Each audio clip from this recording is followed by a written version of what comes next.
All right. Hello, everybody. This is the D&Debrief podcast stream, and we're all really nervous, and this is our first show, so you'll have to bear with us. But my name is Sam Dillon, and I'm going to be your host and DM this evening. And I have several players with me. Nina, do you want to introduce yourself? Hi, my name is Nina, and I have never played D&D before, so I am brand new, and we're going to see how this goes. Excellent. And David? Yes, a longtime gamer and played RPGs back in high school. Had to take a long break from it for a lucrative career in the military, and then now I'm back at it. Lucrative, huh? Yeah, well, maybe enjoyed the career, not so much monetarily for the soul. And Matt. I'm Matt, and I have been playing 5th edition since launch, so got quite a bit of experience, and I'm excited to play. Excellent. And I'm Sam, as I said before, and I have multiple years / decades, I guess, of experience. And the idea for this show is that we get a wide range of people with a wide range of experience, and we teach them as we go, and some of us have more experience than others, and that's okay. And really what's going to happen is we're going to see how this campaign goes and how it works, and we're going to sort of at the end of every session, we're going to have these sort of short 2 or 2.5 hour sessions, and then at the end of every session, we're going to discuss things about the system, the game, the story, character choices, anything pretty much that anybody wants to talk about. And so this evening's session is a character creation session, so often that's called a session 0. And I know that some of you have some character concepts already. Matt, of course, the longtime player. You're playing a squirrel or something like that? No, a tabaxi, a squirrel. He's a cat. He would be chasing the squirrels. Exactly. All right. But the first thing that we need to do is we need to go ahead and roll stats. So my house rule is one that is very common, and that is that to roll your stats, you're going to roll 3d6. Sorry, I take that back. No, it's not. You're going to roll 4d6, but you're only going to count 3 of those. You count the 3 highest rolls. You're going to do that 6 times. And once you've done that 6 times, then you get to place those 6 numbers into the attribute spots wherever you would like them to go. So if you want your character to have high strength, you're going to put, of course, your highest number in your strength attribute. If you want them to have a high charisma, then you would put them in the charisma attribute, et cetera, et cetera. And so we are, for the audience, we're an on your honor kind of podcast. So we're not doing any kind of online dice roller. We're just going to roll dice, and whatever people say they get, then that's what they get. So. Great. Okay. So we can do this all at once, and then we'll talk through sort of how everything goes. Okay. So it should be just a lot of quiet while there's a lot of dice rolling going on. Right? Yeah. Not a ton of quiet. Not a ton of quiet. What I'm going to do is I'm going to tell the audience a little bit about the game setting. So in this setting, about 51 years ago, something happened, and no one really knows what it was, except what it caused was the oceans to rise up, or conversely, the land masses to sink. And when that happened, of course, now the world, which was for millennia filled with 3 main continents, is now just this scattered islands. And for a few weeks after this event occurred, this event is referred to as the sinking by the civilized peoples of the world. And a few weeks after this occurred, there was this constant hum in the air and a sort of bluish haze, and then that died off, and then people started sort of taking stock and trying to figure out what the heck happened. And it's been 50 years since then, and so theoretically, some of the PCs that we have could be old enough to have been alive during that event, just before that event, and also it's possible that some of the PCs could be have been born after that event. So we'll see how that goes. The world, as believed by the peoples in this particular setting, they are on what is referred to as the common plateau. That's basically your sort of material plane. And That common plateau is a flat square or disc, and it's sort of argued about by scholars whether it's actually a disc that's sort of hanging on the equator of a globe type structure or not. And the disc is rumored to have edges to it, and each of the edges of this setting has a particular barrier that would stop people from traveling through that particular area. And so that's your sort of generic introduction to the world. And so I hear that most of the dice rolling has stopped. So what did everybody get? Well, like advice for putting them in the proper characteristics is probably needed. Well, maybe should we go over what characters we're playing and classes so we can then discuss? Yes, if you all have ideas, let's actually do that. So I know that Matt has a character already sort of in mind. So Matt, do you want to tell everyone what you are thinking of? Sure. I will be playing Ashaz Whitemane. He is a Tabaxi swashbuckler, or will be eventually. He's a rogue. So he is a white lion, and he's got his mane has been fashioned into dreadlocks, and they're tied behind him. He spent his most of his life on the ship of the Maiden's Vagrant. And he is looking forward to finding some new adventures, and is going to leave the Vagrant behind. That part of his life is over, and he'll start a new chapter. All right. And is that like it's a big animal, like he's a lion, so it's a very muscular, large build? He's humanoid sized. Little, he's a little large. He's but still lithe. He's extremely agile, dexterous. Okay. I decided I want to play a Halfling Bard. I think that would be fun. So I don't have a whole lot of background yet, but I don't know a whole lot about the character and class. So I'm just kind of learning it as I go. Okay. I think I want to play a Human Cleric. Just kind of stick with my guns a little bit. I know that's what we kind of talked about originally, just because that's kind of the character I've always played, and just like RPGs and different kinds of things like that. So I think I do want to go with a Human Cleric. Kind of looked at the domains and the gods that you provided for us, so I think I have a good idea about that. But backstory is still a little skimpy, so we'll kind of go with it. Okay. And David, you said Halfling Bard. Did I hear that correctly? Yeah. Okay. A bard, a cleric, and a rogue. Excellent. Yes. This could be. Sounds like the start of a bad joke. So Nina, you said you don't have a ton of backstory in mind. I've been kind of toying with it. I kind of think you sent us a little bit on the group that kind of maps out the islands, the new territory. Yes. And I kind of think that like one of her parents was one of those. Okay. So that they went missing, and when she was called to be a cleric, she's using that opportunity to go like searching for her missing parent or sibling or something like that. Okay. So are you talking about the current mapping guild? Yeah. Okay. Okay. Excellent. All right. And her parents are missing. Oh. Okay. Or at least one of them. Sure. Maybe not both. All right. And David, do you have a backstory in mind of any kind?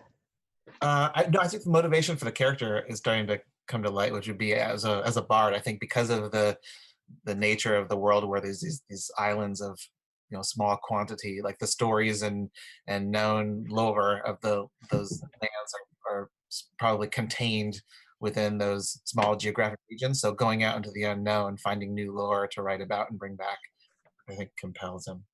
Okay. And so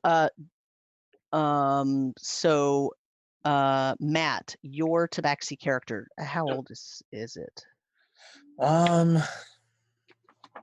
I would say, I don't think he's too old.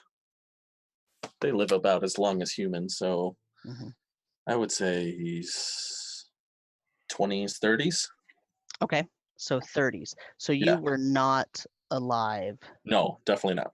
during the sinking. Anina, No, do no. you think that your human was alive during the sinking? No, Okay. I was thinking like 19. Okay, so young. Okay. Yeah.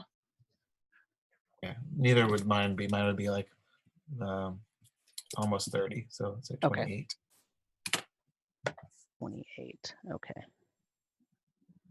Okay, since Nina mentioned her parents, does David know what happened to his parents?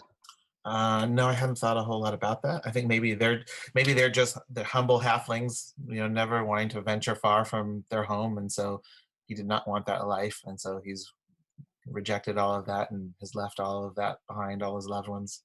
Okay. And Matt, how do you pronounce your character's name? Ashes? Yeah, you could. It's Ashaz, and you could just call Ashaz. him Ash. Okay. So Ash. Ash is a stowaway. Is that what you? Yeah. So, yeah, he is a stowaway that the captain of the Maiden's Vagrant found. Okay. So he worked they were off at sea by the time they found him. So he worked kind of from a cub as a cabin boy kind of thing, and grew up as his life on the ship. Okay. Okay, so let's go back to the stats here. So David, you're going to be a bard. Do you know what kind of school you're going to choose? Not yet. Doesn't that kick in later? I think it's that's like a level 3. Yeah, but I was just curious if you had an idea of what you were thinking of. Either, let's see, what are the two basic ones?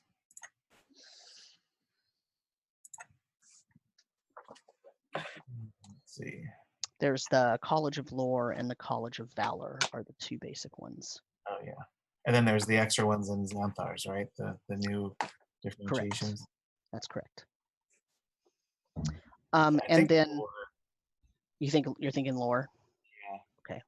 I mean, of course, as you said, you can definitely make the decision later. But just if you had an idea, you could sort of use that as figuring out how to play your character and what kind of direction and motivations that end up sticking for that character. And Nina, you said that you already had maybe a domain in mind. I do. I kind of want to do the Tempest domain. Okay. Very cool. Yeah. And do you know what what deity that you were thinking about? It was one of the ones you sent me. Started with a G. Goras, maybe? Goras is the Lord of the Rain. Yep. Yes, and he does have Tempest in his domains. Okay. Excellent. That's a good choice. It's gonna be fun. I'm a little excited to wreak havoc with some lightning. Perfect for the ocean. Right? Try not to electrocute everybody. Yeah. So we have a rogue who is going to be high in dexterity. Is that what I'm hearing? Yeah.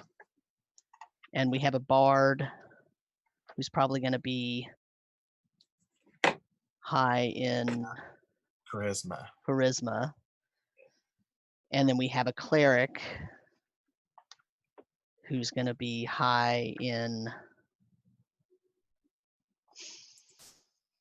wisdom, probably. I can't remember the Tempest domain. I'm pretty sure it's wisdom. Wisdom, strength, probably in there. Wisdom and strength, yeah, that's what it's usually wisdom for sure, but.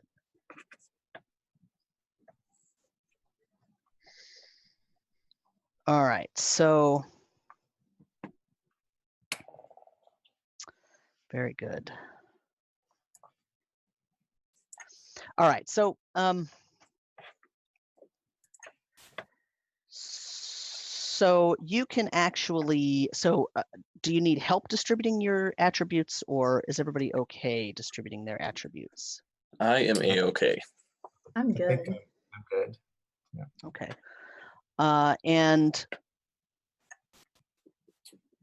So you can apply your racial modifiers. So don't forget, the human and the halfling will use my racial modifiers, not necessarily the ones out of the book.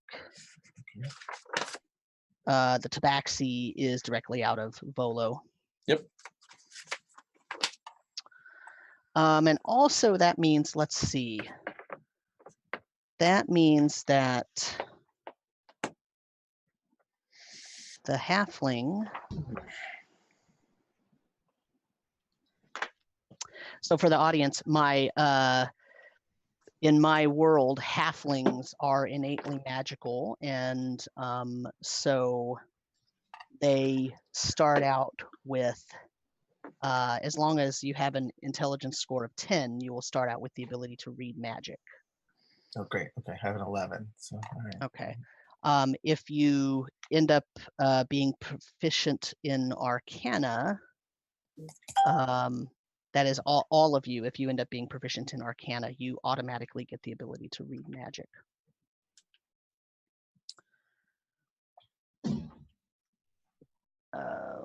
And that's just the writing that mages use to write down spells and things like that? Right. So anytime there's a magical glyph or a ward or a spell or like a teleportation circle or any sort of item that has been imbued with power solely from the arcane aspect, not from the divine aspect, that is going to have some magical writing that basically looks like gibberish unless you can read magic. Read magic, it's almost like having an extra sensory knowledge where when you look at the words, they will form actual things you can understand rather than just random letters and numbers all mushed together.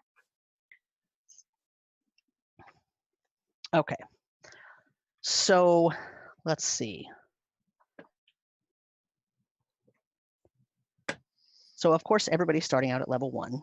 That's a given. And did you did anyone? So I had said I think I mentioned to you that everyone should pick at least one personality trait that really is the thing that sort of is their major personality driver, not necessarily your motivation, but just, you know, if everybody you met had to describe you as one in one word or one phrase, that's kind of what I'm looking for. Is there are these specific from in the player's handbook, or are these just anything? It can be something from the tables in the player's handbook, or it could be anything that you decide is for your character. What page in the player's handbook, just for reference? So those are going to be connected to the backgrounds. Page 121. Okay.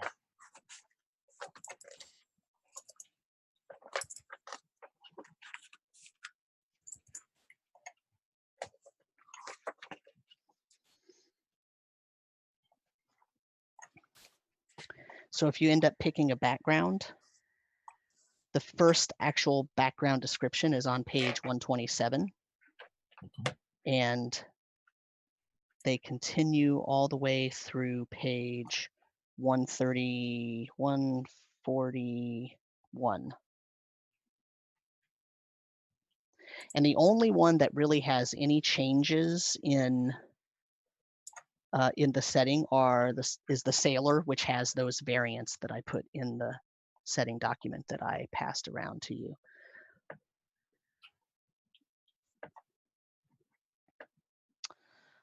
Now, as I said, you don't have to pick something off of there. Everyone has to have a flaw, but the flaw doesn't have to necessarily come from the table. So if you roll, if you decide on a background, the thing that background is really giving you is a couple of skill proficiencies and possibly some extra languages and some equipment, and that will be your starting equipment, along with a trinket that we that we determine. And then it provides you with these ideas for personality traits, ideals, bonds, and flaws. Now, one of the things that we discussed, if you remember, was inspiration and how that works. And the idea in the book is that inspiration is meant to be awarded when someone plays their personality and ideals, bonds, and flaws really well. And then the DM is supposed to give them a point of inspiration, and then they can use it for various different things. And I think what I had mentioned to you was that my house rule, the way that works is when you guys see the other players doing something really great or really creative or really fun or really interesting, or that really plays and makes, sort of solidifies their character personality and their character traits and just their idea of, however they, if what they do allows you to see their character better, then you can award them inspiration. Okay. And that works the same way as if the DM had awarded it, but you guys get to award it. But the regular rule applies that you can only have one inspiration point at a time. You can always donate your inspiration point to someone else if they are in need at that time, even if they don't do something that's fantastic or cool or whatever. But if you don't have a point of inspiration to give them at that point, you can tell me that you think their creative idea or their item that they, whatever they did that made you think, wow, that was really cool. I will give them an inspiration point if you tell me that you think they deserve it. Got it. Okay.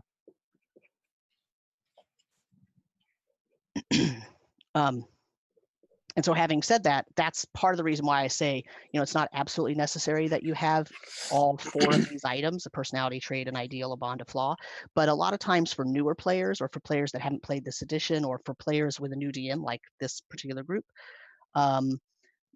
the fact of having the personality trait, the idea, the bond, the flaw, kind of gives you a key to play off of if you're not sure what to do or you're not sure what direction to go or how you want your character to be conceived.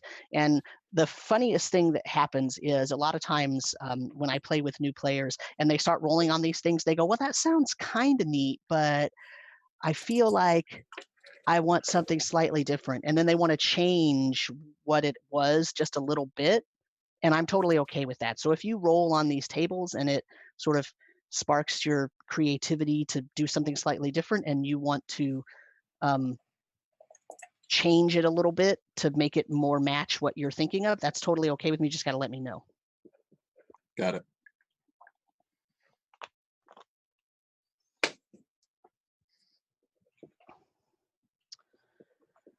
And so does anybody know what background they're going to be?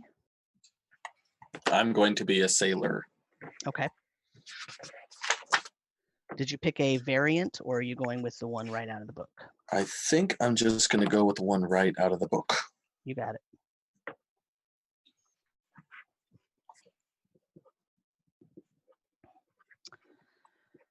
What about Nina and Dave? Is there something that's like a cartographer? Is that one for mapping purposes? Is there a cartographer? Maybe a sage? There is so there's a variant sailor, which is a cartographer, which is in the setting guide, if I included it. Let's see if I can find it here.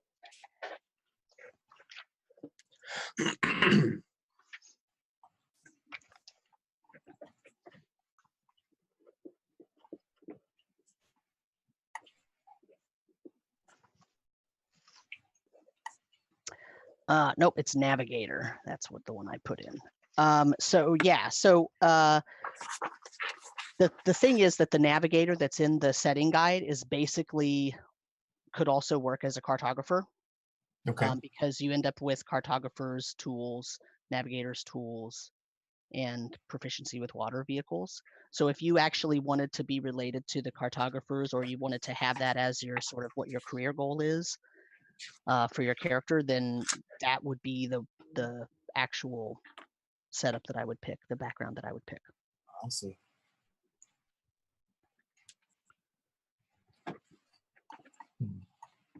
Oh, so these determine which skill proficiencies you get as well, right? Yep. Yes. Yep. They give you a skill proficiency, a tool proficiency, and starting equipment, and usually some sort of other benefit, like the noble gets the position of privilege benefit, and the hermit gets the discovery benefit, and so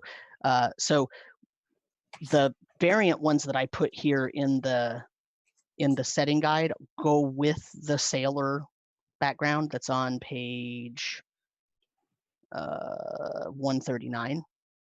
So basically, you just replace the skill, tool, and equipment. You just replace the skill proficiencies and tool proficiencies with what's listed on this variant background in the setting guide. And then it tells you that you can either choose to have the ship's passage feature, or you can choose the sense of direction feature.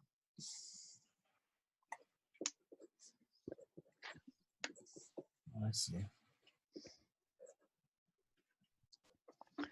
So the equipment that's there is the same equipment. So the equipment on the sailor's background is the same equipment, even if you chose the navigator. Oh no, I am lying. I listed the equipment here too. Haha, never mind. Okay, yeah, I think I'm going to go with Sage. That actually is a pretty good fit. Mhm. I think. Okay. Nina, what do you think?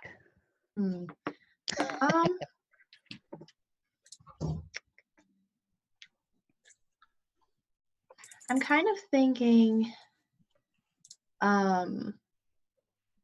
maybe guild artisan. Maybe. Okay. Because mostly I was thinking like before the sinking, my players or my characters' parents were like merchants, and they were like part of this merchants guild, and then one of them went off to like map the territories and then disappeared. Okay.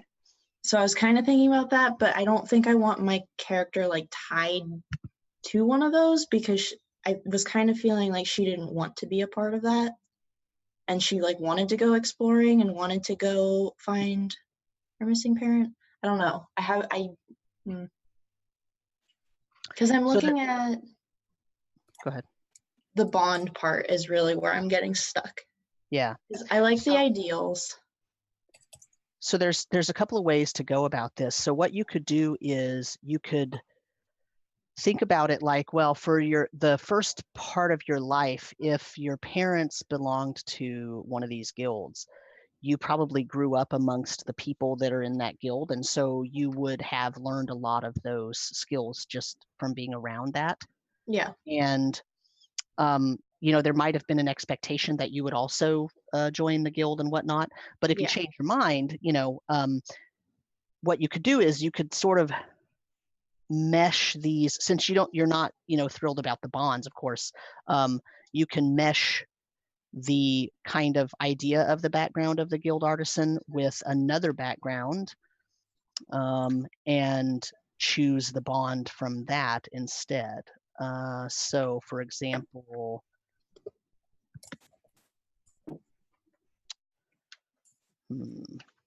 that's a good one.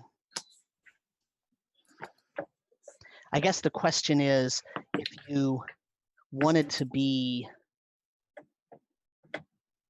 if you didn't want to be part of the guild, what did you tell your parents you wanted to do? Like how did you tell them you don't want to be in the guild?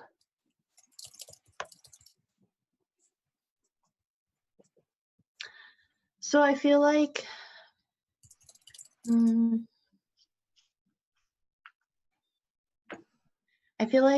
if anything, she wanted to like go out and research like what happened.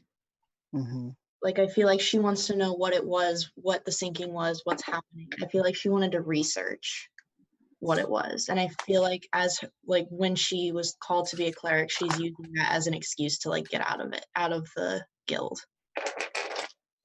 Okay. She's not necessarily like tied to her deity, or at least not yet. but now she's like, oh, I have an excuse to leave and find my missing parent. Kind of thing. So what you can do is you can choose the acolyte background, Okay. and if you so you said that you're getting hung up on the bonds of the guild artisan, Mhm. but the personality traits and ideals are okay with you.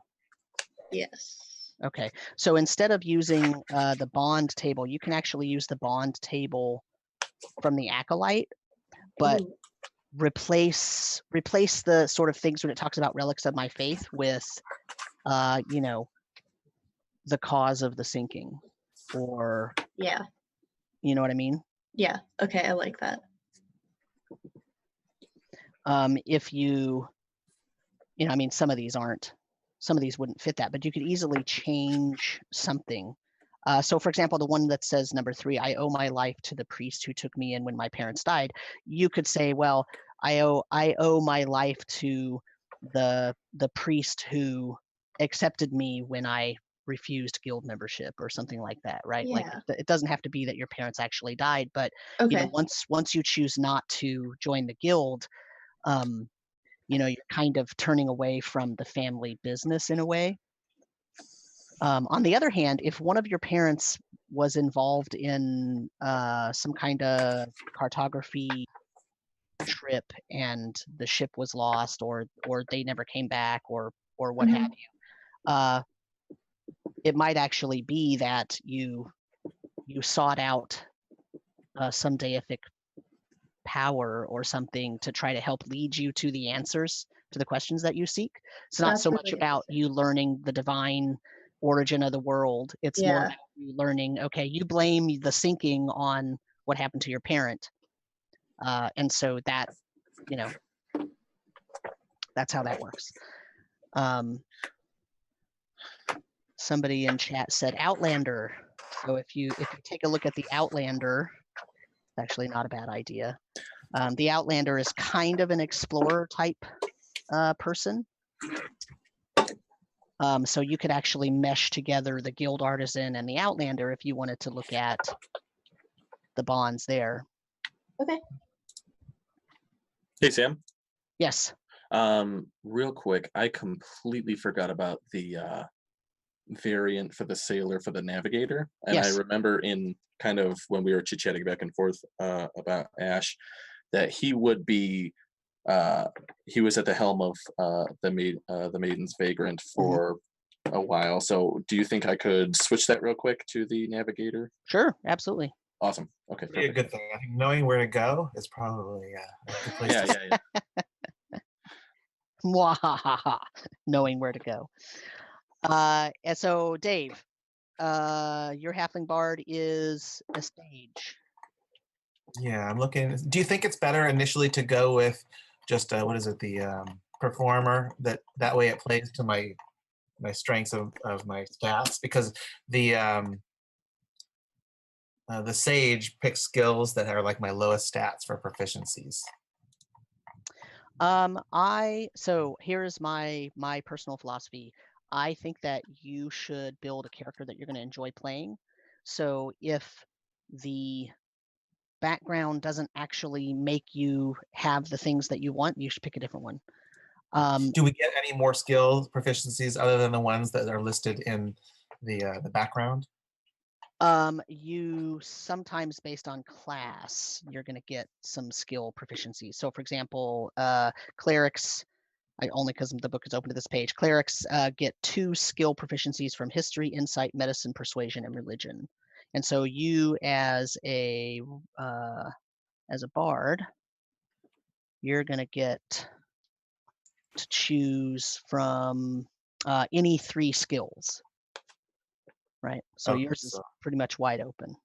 Oh, okay, that's fine then, because it'll Yeah. allow me to still get. Because I was thinking a bard without performance would probably be a bad way to start. Yeah, I mean, you know, I have a less constrained idea of what a bard is. Sometimes bards don't necessarily perform. Maybe they're writers. Maybe they're writing everything down. They don't necessarily go do a spoken word kind of thing, right? And in that case, Sage does more match maybe how that, you know what I'm saying? So, but as I said, my personal philosophy is you should play the game that you want to play. So you should be playing the character that most matches how you think you're conceiving of what's going to happen for you. I will also just tell you that if we play this game for a couple of sessions and you realize, oh, this character really isn't doing the things that I thought they were going to be able to do, or that I thought that I was giving them the ability to do, or that they were going to be good at, we can totally reconfigure things, I mean, within limits, right? You can't make a whole new character, but you can fiddle with things. And if you decide that the skills that you have don't actually match what you thought you were making, we can talk about changing those things around. I'm totally flexible about that sort of thing. Great. Yeah, I'll stick with Sage. Okay. All right. My pencils decided to give me some problems.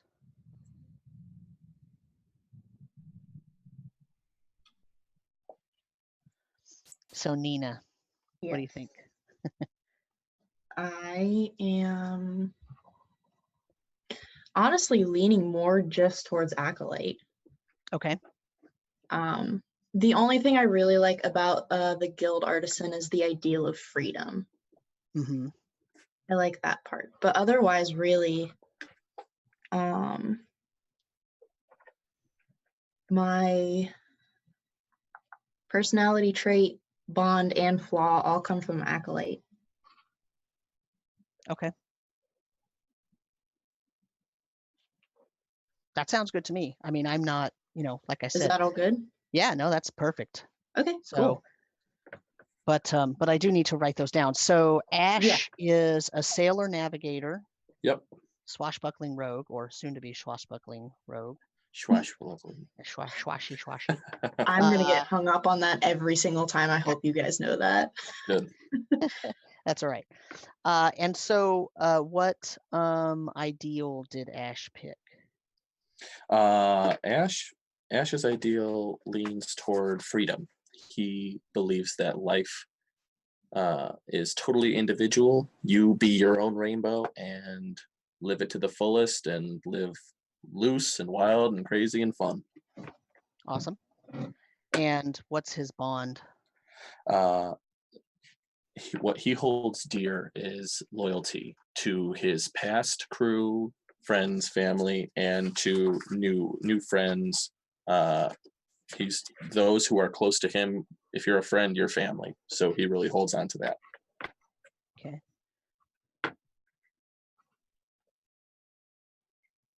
And his flaw? Sometimes his pride can blind him, and he will never back down if his courage is challenged. Okay. You all hear that, right? That means you might have to pull him by the tail out of there. Oh, You're like Lord. Marty McFly. If someone calls you chicken, it's over. Oh yeah, it's over. Okay. And so did you jot down a personality factoid or phrase?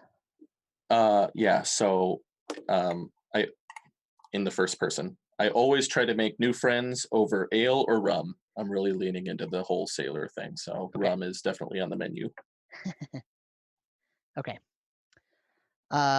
Dave. Ideals, bonds, flaws, personality. I'm still looking for a bond, but so ideal is change. Life is like the seasons in constant change, and we must change with it.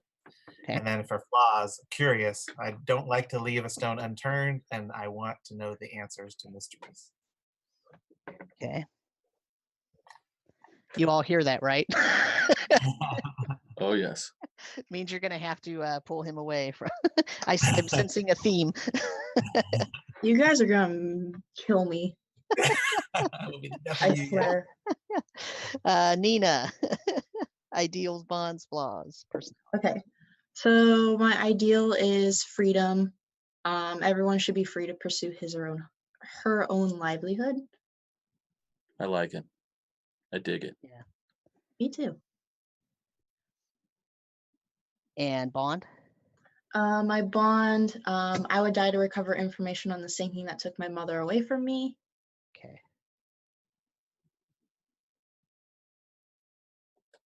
You guys hear that? She would die. I know. I was mentally keeping that in my head. Gonna be fun.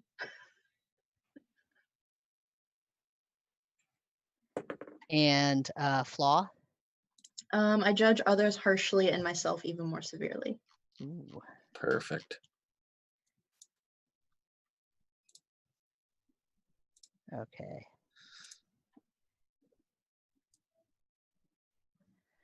All right.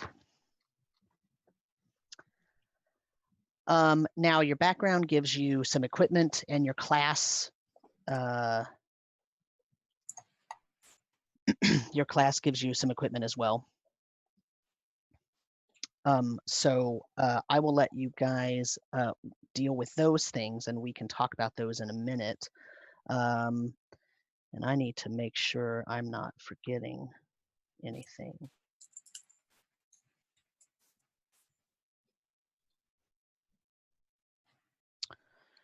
When you have a second, I'd like to discuss Ash's equipment.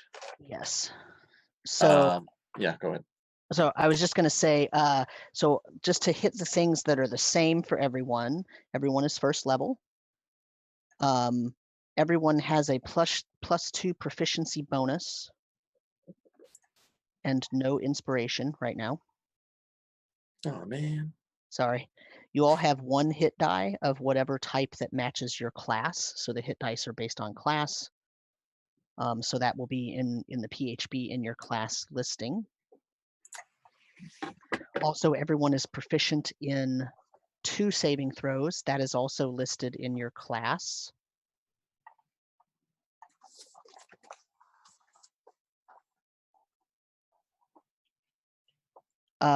Everybody's hit points at first level are the maximum that you can have. So it's going to be the full, as if you had rolled a hit die to the maximum, plus your constitution modifier. Okay.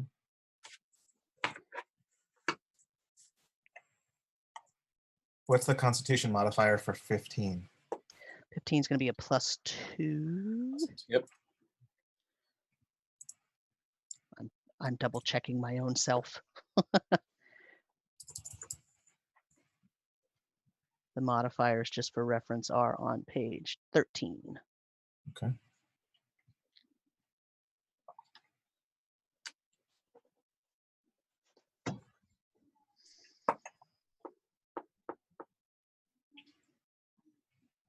And A so whopping HP of 9. that's pretty good for starting HP, actually. Yeah, it's a D8, and my constitution is 13. Nice.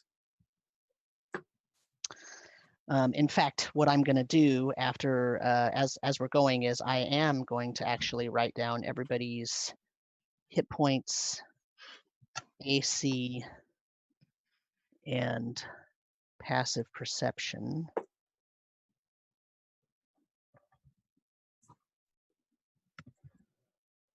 So you want to talk about Ash's equipment? Yes, as a rogue, I get a short sword, and then I have the option to choose another short sword. Yes. Instead of a short sword, can I flavor it more toward a scimitar and have it actually be a cutlass? 2 cutlasses. Sure. I Cool. don't have a problem with that.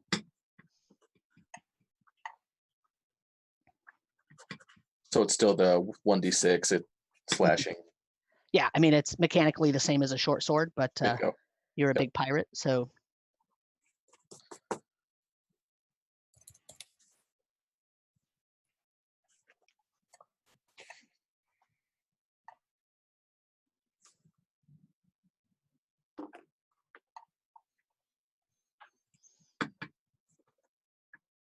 Also, I'm going to ask everybody's alignment.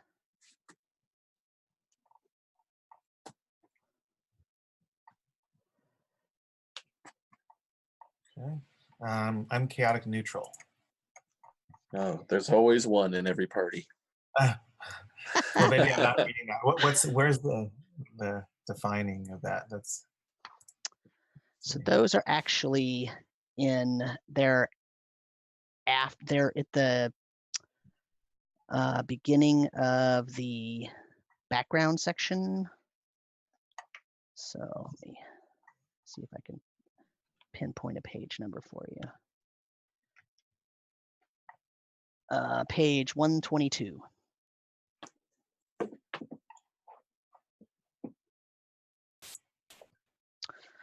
Unlike in past editions, or unlike in some of the older editions, alignment is not something that is usually extremely important. For example, in older editions, for example, second edition, you would have a paladin, and your paladin had to be a certain alignment. And if your behavior strayed away from upholding that alignment, then that might change your character. You might lose powers until you please your deity again, and such and such. But in 5th edition, it's a little more loosey-goosey. There's not really a ton that is connected directly to alignments, although I still tend to think in terms of good versus evil, kind of. There are some sort of overarching themes in terms of good versus evil that might come into play. That doesn't mean that it's going to affect your alignment or that your alignment's going to affect that, but you'll probably see those different themes arise. So that's why I say in my setting guide, no evil alignments. But other than that, I'm fine with whatever alignment that you decide to choose.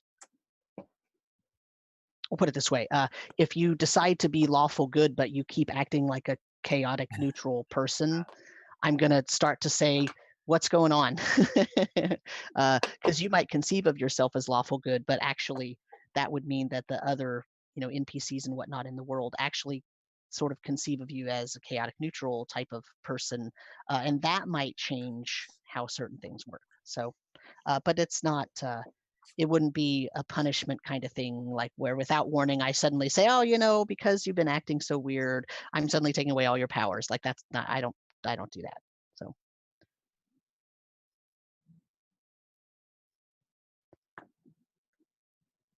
Ash's alignment is going to be chaotic good. okay. Oh, maybe that's what I'm thinking of. Let me read. And then, I'm going to ask for 1, 2, 3, 4 things. I'm going to ask for hit points. Oh no, 5 things. Sorry. Taking notes as I go. Hit points, armor class, passive perception, initiative, and alignment. Those are the things I'm going to be dealing with. So Nina, you are the newest player. So where are you at right now? What are you stuck on? Okay, so I have my hit points neutral good, by the way. Okay.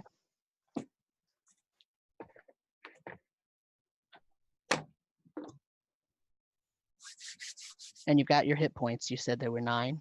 Yes. Okay. And then your armor class is going to come from whatever armor you're wearing. I am proficient in light and medium, so I chose the medium scale mail. Okay.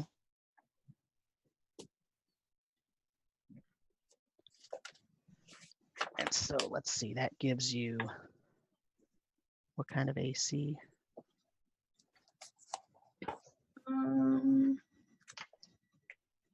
13? 13. Okay.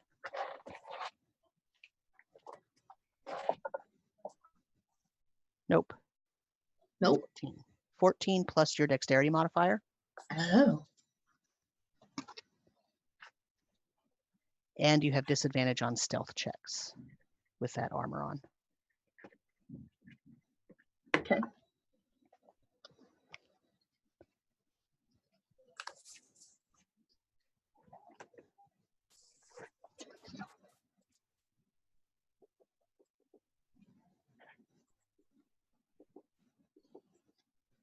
Do you have my dexterity modifier?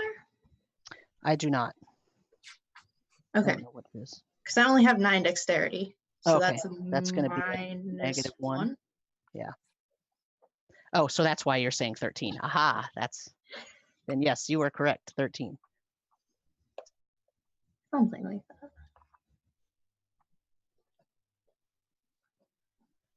Yeah, I'm sticking with chaotic neutral. Okay. Do you know what your hit Spicy points up. are? Let's see. Hit dice is D8, so it's 8 plus con bonus, right, which is 2, so 10. Yes, okay.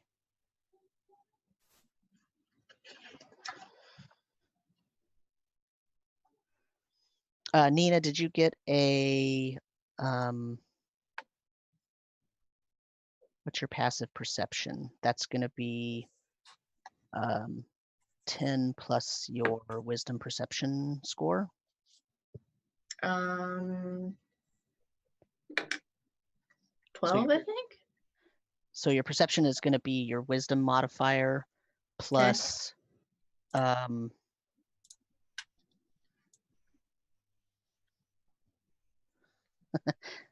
Rudy's giving me a message. Yeah, you're going to be your passive perception is going to be your wisdom modifier. Mhm. If you are proficient in perception, it's going to be a +2 added to that. And then passive is a 10. So let's say if you have a wisdom modifier of +2 and you're proficient in perception, your passive perception would be 14 because it would be 10 + 2 + 2. Okay. If you're not proficient, you don't count one of those +2s. Okay. If you don't have a So modifier, you don't count that. it's 11. So your passive is 11. Okay.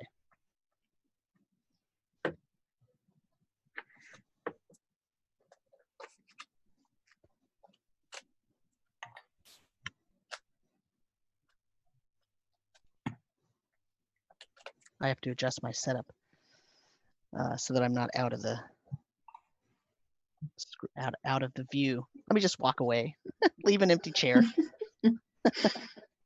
So for all of these skills, we put the number in there based on what our proficiency bonus or our stat bonus is, and then if it's a skill that we have proficiency in, then we actually get the proficiency bonus. Is that correct? That's correct. So I don't know if you're looking at a character sheet or if you're looking at like D&D Beyond or something, but most of the character sheets that are created, they have some way to check, like put a check mark next to some of the skills to show that you're proficient in them. Okay. The standard sort of D&D, if you look in the back of the player's handbook, the D&D character sheet has a little circle and then a line next to each skill. The circle is so that if you're proficient in that, you color that in. You know that you're proficient in it, so you're always going to add your proficiency bonus. The line is for you to actually add, put the number that you would add to your roll. So for example, if you're proficient in acrobatics, you would color the dot next to that. And then for your acrobatics check, you would have your dexterity modifier plus your proficiency bonus, and that's what you would put in the number on the line next to that circle. Okay. And then so you can actually I like the way they do their standard sheet because it tells you which skill is related to which attribute. So you can actually go down the line and say, oh, all the dex ones, I'm going to have a modifier of +2, and you go down, and then if you have proficiency on any of those, you just add an extra +2. Anything passive means it's a 10 plus whatever your roll would be. So the passive items that are sometimes used is really just as if you roll a d20 and you roll a 10 every time. So if you're not even paying attention to it, you're going to get an average of a 10 plus whatever your ability would be. So that's why passive perception is 10 plus whatever your perception skill is. Trying to think if there's anything. Now as you guys are filling those in, for initiative, your initiative is really just your dexterity modifier, unless you also have a feat or some kind of ability that gives you a bonus to that, which no one has probably at this moment. So in the box that says initiative, you're just going to put whatever your dexterity modifier is. Your speed is going to be based on the race, so you'll find a speed entry in any of the racial entries that you look at.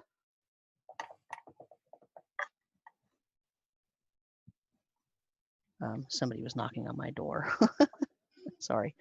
And let's see.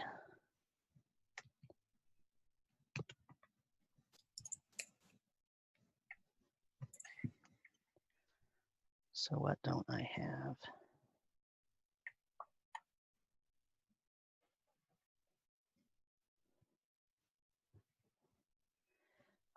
So the last thing that I need to know is usually the hardest thing for people to come up with if they haven't already thought about it, and that is the name. So Matt already has a name for his character. So Nina, do you have a name for your character yet? I've literally been thinking about this all day, and I still have not really come up with something. Two of the names that I kind of like that I'm okay with. The first one's Emmeryn, and the second one is Treyabelle. Okay. But I vote the first one. The first one? Emmeryn. Yeah, that sounds good. That's my Fire Emblem coming out. All right. Oh, man, I can't wait. You want to spell it for me? EMMERYN. Okay, perfect. The new And one Dave. can't come out soon enough. I'm pumped. I'm really excited. Dave, do you have a name for your character? Yes. Axley Tillingquest. All right, you want to spell it for me? AXLEY TILLINGQUEST. All right. Tillingquest. All right, nice. Okay. And then I'm trying to make notes that make sense to myself. So Ash, what's your AC? My AC is 15. Axley, what is your AC? And that's based off what? Your AC is based off whatever armor you're wearing, or if you have an ability that lets you have no armor and then you use your dex modifier. Okay, so I probably have, I think, light armor, right? So like leather armor, what would that, what's that? So leather armor is going to be 11 plus dex. Yep. And you do not have disadvantage on stealth checks with that. So that makes it 14. Okay. And Emmeryn, what did you say yours was? Mine. 13, I think. 13. Okay. And hit points, Ash. Ash has 11 hit points. Good, you can fend for yourself. And Emmeryn has 9. And Axley has 10. Is that correct? Correct. Mm-hmm. Wow. And what is everybody's passive perception? Passive perception. Ash's passive perception is 17. Okay. Passive perception is going to be 10 plus your dexterity modifier. 10 plus 10. Okay. And then if you have any kind of other special ability that might modify that. Passive perception is dex? It's going to be 10 plus your dexterity modifier. Wouldn't it's going to be your wisdom. Oh, sorry. Yes. Okay. Oh, yeah. Sorry. I'm thinking of initiative. Yes, it's going to be your I was like, I have a -1 dexterity. No, it's your wisdom modifier. Plus, if you're proficient in perception, then it's the proficiency bonus. Gotcha. Okay. I was already ahead. I was thinking of initiative, which is what I'm going to ask you for next. Oh, I see. Perception. Okay, so my perception is, well, my wisdom's 10, so that means it's 10, right? So your wisdom is 10, so that has a +0 bonus on it. So 10. And so passive perception is going to be 10 plus 0. And if you are proficient in perception, you'll add your proficiency bonus to that. But you're probably not proficient in perception. Is that correct? I'm not. Okay, so your passive perception is a 10. And Emmeryn, passive perception. What's that? I don't see passive perception anywhere in the character sheet. Oh, there. Oh, passive wisdom, they call it. Okay. Yeah, so the way that they write skill checks in this edition is they write the attribute that's attached to that skill check, and then they write the actual skill that's being used. And the reason they do that is because Really what this means is usually perception is related to your wisdom attribute, but it's actually up to the DM to choose which attribute is going to modify that check. So if I decide that, I mean, this perception is usually almost always wisdom, but let's say with acrobatics, I might decide that your acrobatics, instead of using your dexterity modifier, based on what you're doing, it might use your strength modifier. And that would be a strength acrobatics check versus, right? So that's why they do that. So that's sort of their traditional, or their sort of the way that they try to write things in the books that they publish. It always attaches an attribute to the skill that they want you to be checking. Okay. Emmeryn, what was your passive perception? 12. Okay. And then everybody's initiative. Initiative is based on dexterity, which is Yeah, that's what a I have said. -1. And Axley? Initiative based on dexterity. So it's just equal to? It's your dexterity modifier. Oh, the modifier. Okay, +3. Okay.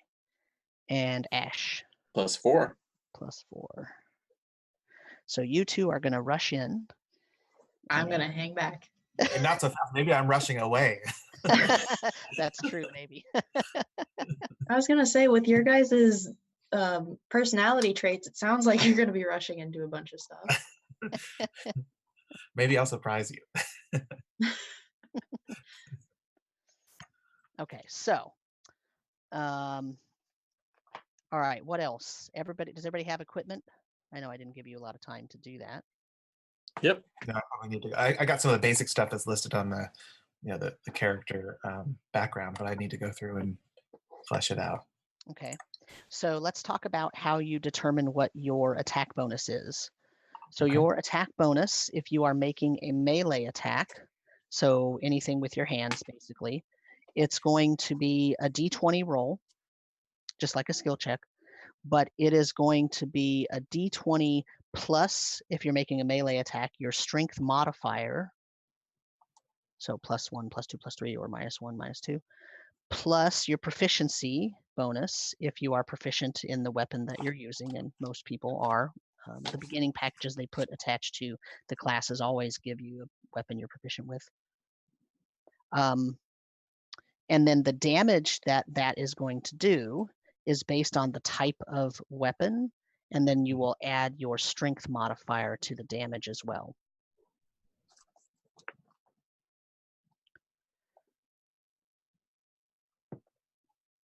Now, if you're going to make a ranged attack, so something like with a bow and arrow, or you're going to throw something, you're going to use your dexterity modifier instead of your strength modifier.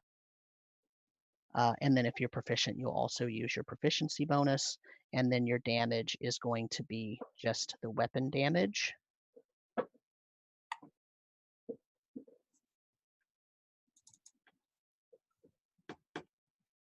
Okay.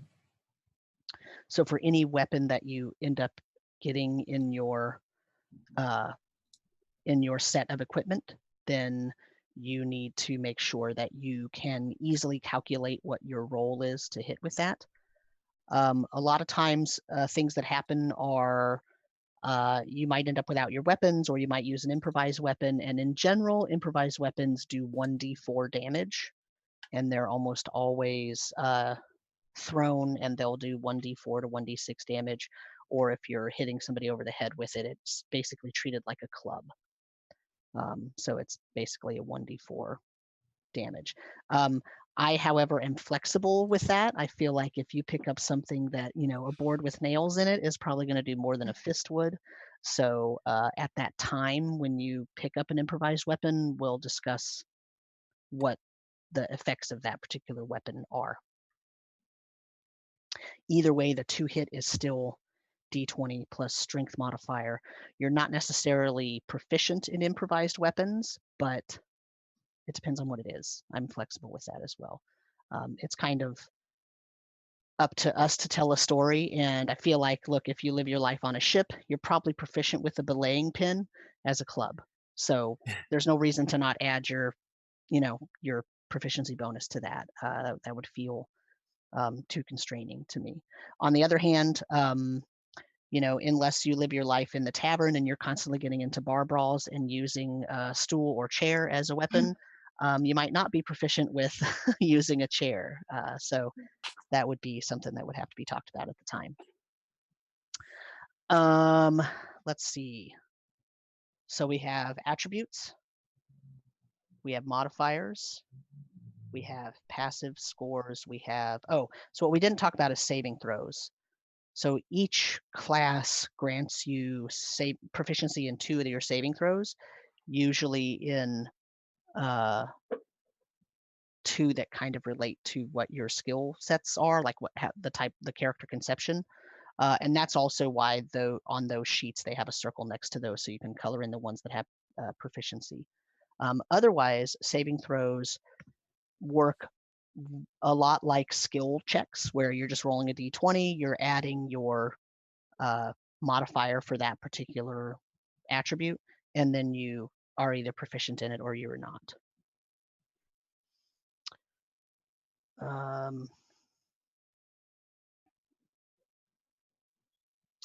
And I think that brings us to the end of the first page there. Is a bow and arrow, is that considered simple weapons? Is that a simple weapon proficiency? Yeah, Depends on the bow. It depends. So if you look on page 149, there's actually a chart that separates the weapons into groups. So there's simple melee, and then there's simple ranged, and then there's martial melee and martial ranged. Okay. It turns out that light crossbows and short bows are simple ranged weapons.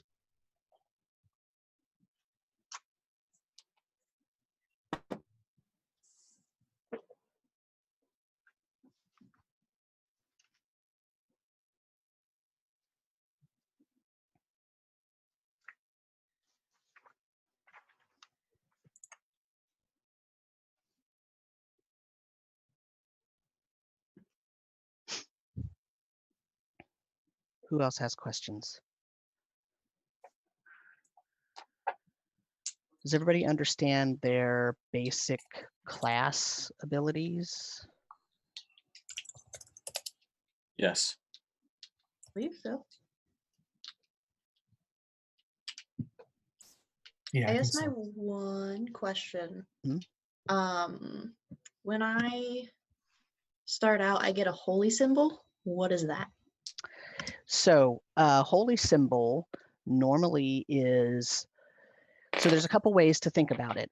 A holy symbol is something that you're going to use to sort of channel your divine energy through, or that you have on you. So it could be like a necklace. It could be a talisman that you keep in your pocket or your bag or a pouch that you have to pull out. Yeah. It could be something that you attach to a shield or a weapon or a helmet. You could actually embroider it into your clothing. Okay. And basically what it is in terms of Goras, it's going to be his holy symbol, right? So yeah, it's going to be on this table. It tells you what the symbol is, and it says that Goras is a sickle and a cloud. And so on your clothing or on your items, or it might be a standalone like amulet that you wear, there's going to be that symbol somewhere. And the followers of Goras will know that you are also a follower of Goras, because you're holding that holy symbol. And not only that, but you are probably pretty devout, because most people, even if they believe that God exists, or they think that God has some sort of power in the world, they don't necessarily walk around with the symbol on themselves. Whereas since you do, people will get the idea, okay, you're either a priest or some kind of an acolyte, or you work in the church or the temple, or possibly you're like a paladin.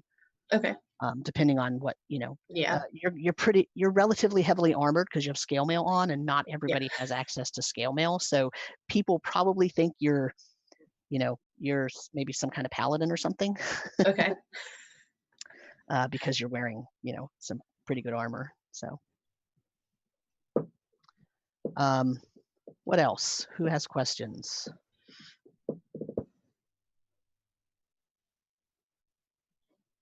I think it's coming together. So yeah, I think I'm definitely gonna go with the short bow.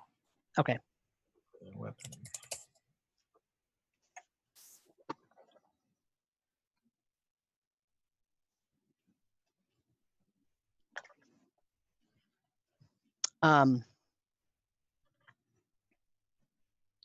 So while you're finishing that up, I have some questions for you.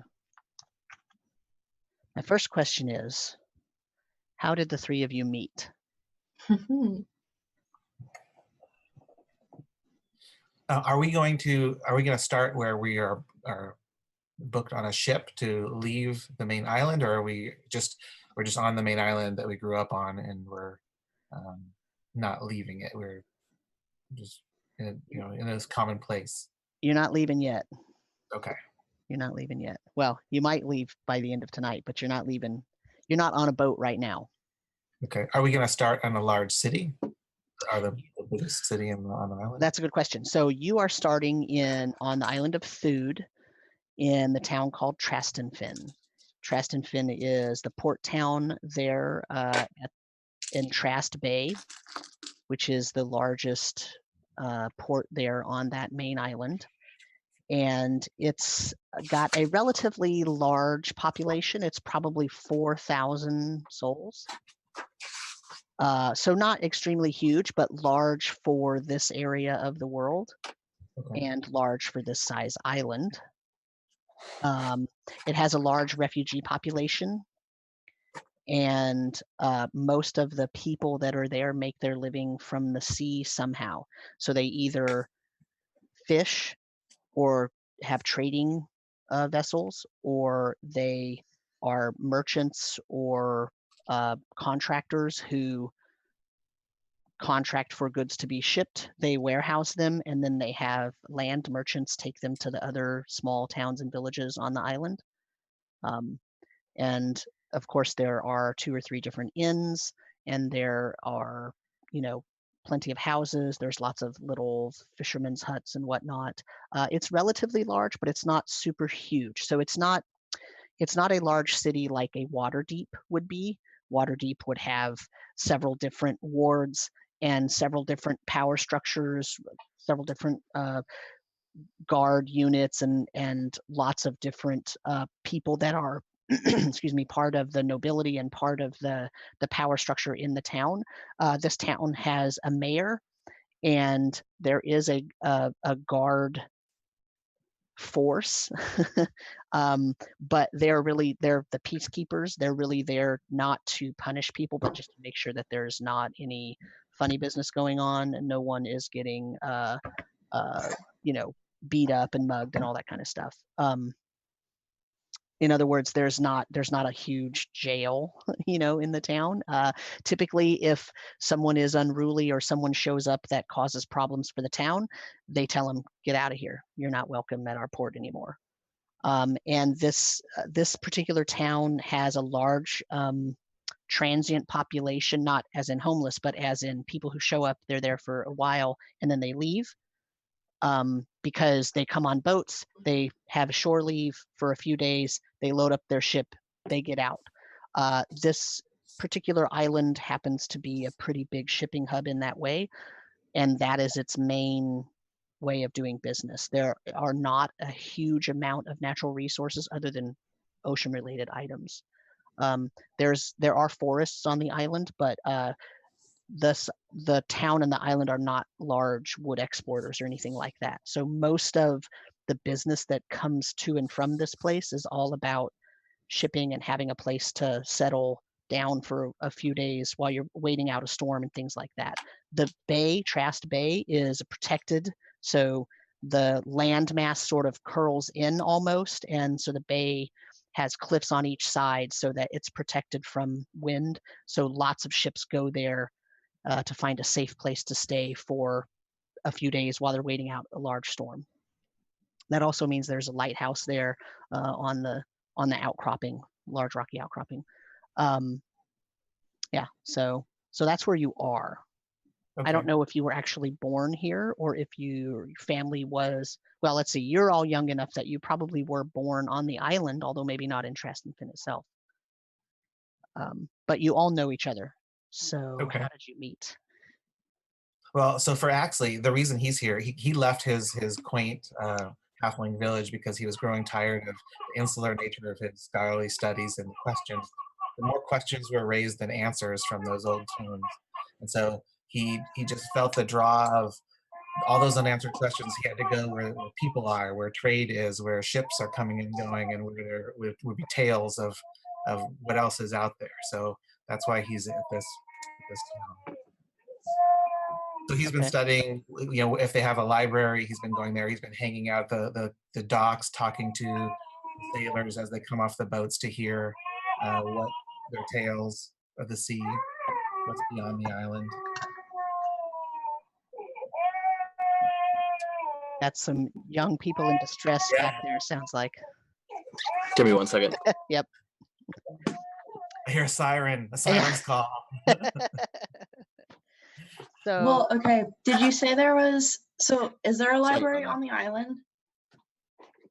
there is a library, yes. Like something small that makeshift? Yeah, it's so as I said, there's a lot of refugees here, and these refugees all basically brought their entire set of remaining possessions with them, and lots of people perished once they got to the island.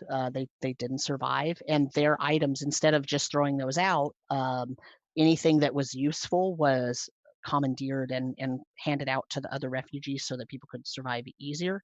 And anything that was scholarly in origin, or pretty much anything that had any sort of documentation, or anything that was a curiosity or something that people didn't know anything about, got put into the library.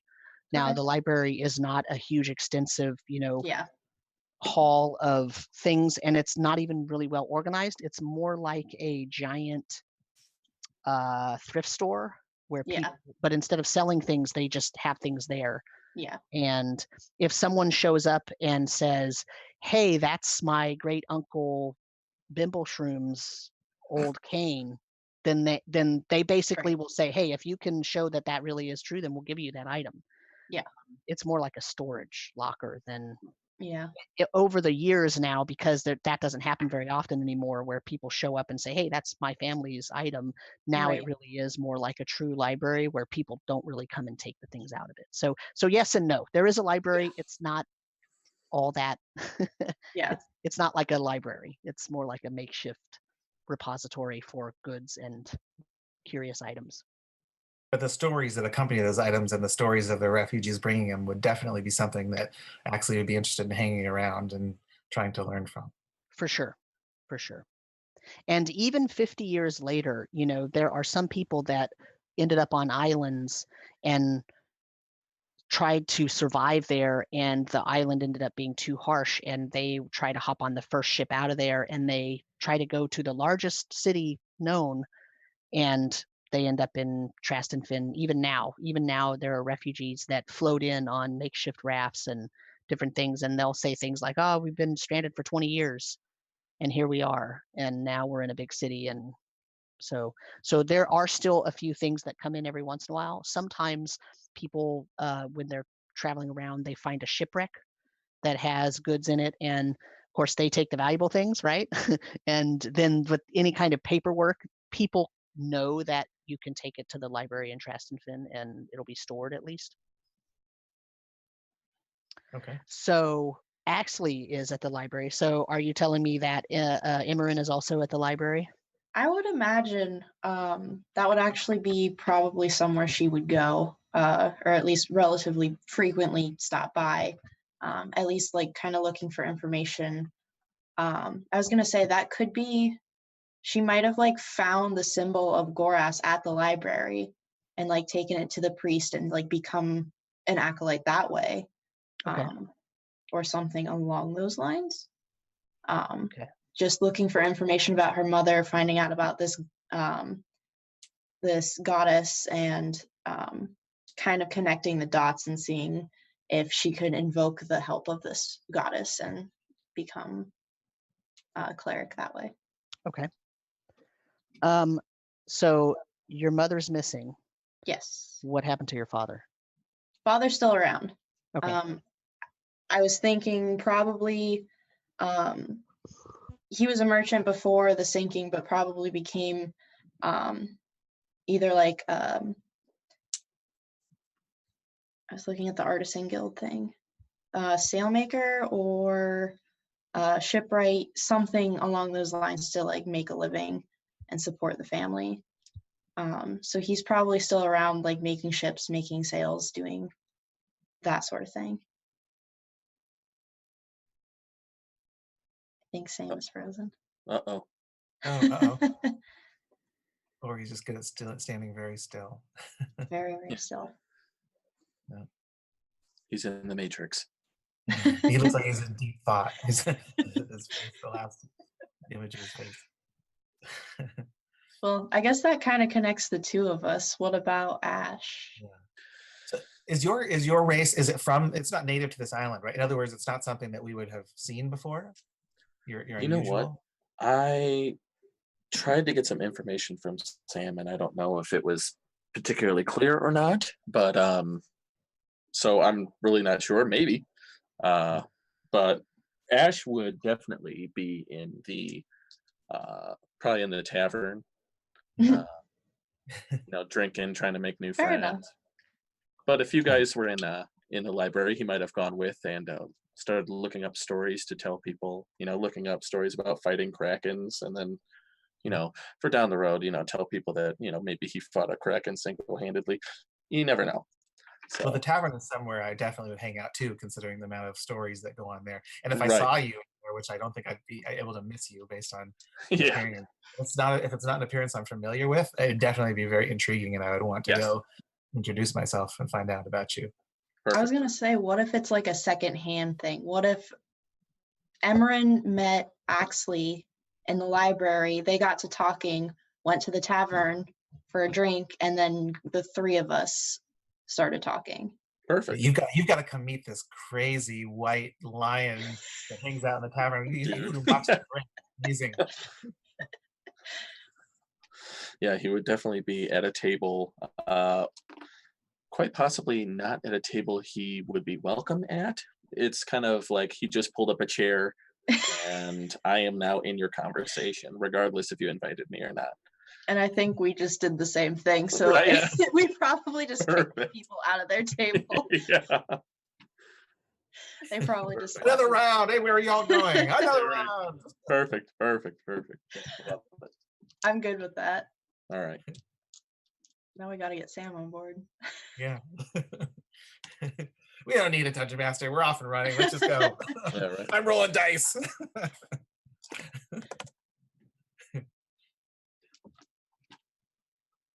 Yeah. Any word on Sam or what happened? Is the host out there? Or are we on autopilot? Maybe I was really afraid that was going to happen to me. Like my Wi-Fi gets really weird, and it's been raining. It gets weird when it rains. I was like, oh, please no, not today. Yeah. Cool.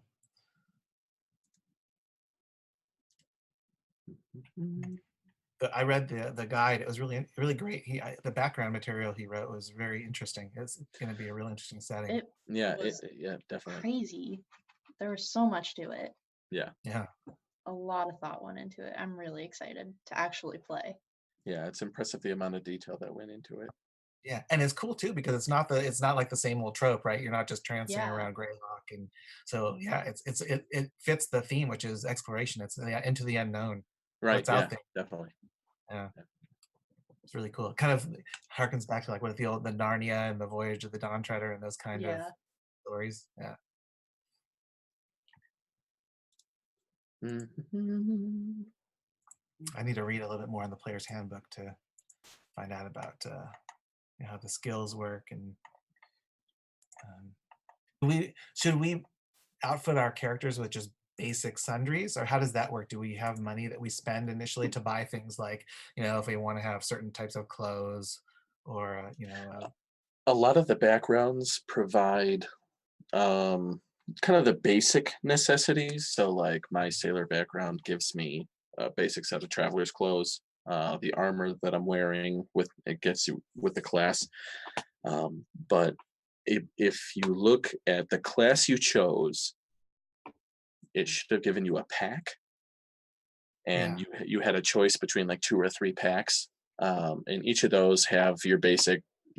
Some come with rations, a bedroll, a backpack, some torches. Yeah, so definitely look into what those packs have in them, because a lot of times you'll just lose track of, well, I don't have a torch, and when in reality you really do. You just have to check the contents of the pack. But otherwise, something specific, we would just have to ask Sam if there's a shop nearby and that we can spend our gold on. I see it's on page 151, the equipment packs and what's in them. Hey guys, I'm back. Hello. Yeah, no problem. Sorry about that. Lost power. We've already left the island. Yeah, awesome. Got a boat and everything already, huh? We're off and running. That's the best thing that happens when the DM just goes away all of a sudden. Right. Okay. Wow. You talking about encumbrance? Oh, he was just talking about items and just kind of basic necessity items, and if we have any. So I was explaining that the packs that we have that were given to us in our equipment lists have kind of basic necessities like a bedroll, a backpack, some rations, some torches, and stuff like that. Yes, that is true. Also, just to let you know and to let the audience know, if anybody is still watching or listening or whatever, there is a huge storm happening outside of my house right now. So if my power goes out again, I will try to come back on as soon as I can. But if it doesn't, I apologize, and we're going to be back next week either way. But yeah, so that's what it was. The power went out, huh? Yeah, the power went out, and my modem, my router is not all that fast at getting me back online when it goes out. So yeah, it's Goras. Goras is mad. Yeah. And so yeah, this could be a problem. But yeah, no, it's okay. It looks like it's going to be fine, but I can hear the rain outside now, so it's hitting us pretty good. But anyway, yes, though that is correct. Those packs have pretty much all of your essentials that you need in there. If there is something that you want extra, feel free to take a look at equipment lists and whatnot, and we can talk offline about that. You don't have to necessarily look it up right now and try to figure out what you have at this very moment. So where we left off, Emmeryn, we were talking about Emmeryn being in the library. Oh, we already hashed all this out. Yeah. So tell me about it. Tell me what's going on. Okay, so Emmeryn and I are familiar with each other from the library, repository, whatever it's called. Okay. And from my time hanging out down at the docks and going to the local pub, listening to the talk from the sailors and just the general rumors that happen from storytelling in the pub, I saw this very strange white lion-esque creature that I'm not at all familiar with. So I just had to go introduce myself. And after meeting him, I went back to Emmeryn later and said, "You've got to meet this crazy creature. You got to watch him put away drinks, and he's quite a spectacle. Come on, I'll show you him." Okay, the name of the main sort of tavern that all the locals go to is the Swimming Sword Tavern. Swimming Sword? The Swimming Sword. Swimming Sword is owned by 2 humans, a male named Glafius, and he runs it with his daughter Taruma. And so you being from this area, you probably know them pretty well. Okay, so that's how you all met. Okay. Tell me, when was the last time, and describe for me what actually happened, but when was the last time and what happened when the three of you worked together to solve a problem? Hmm.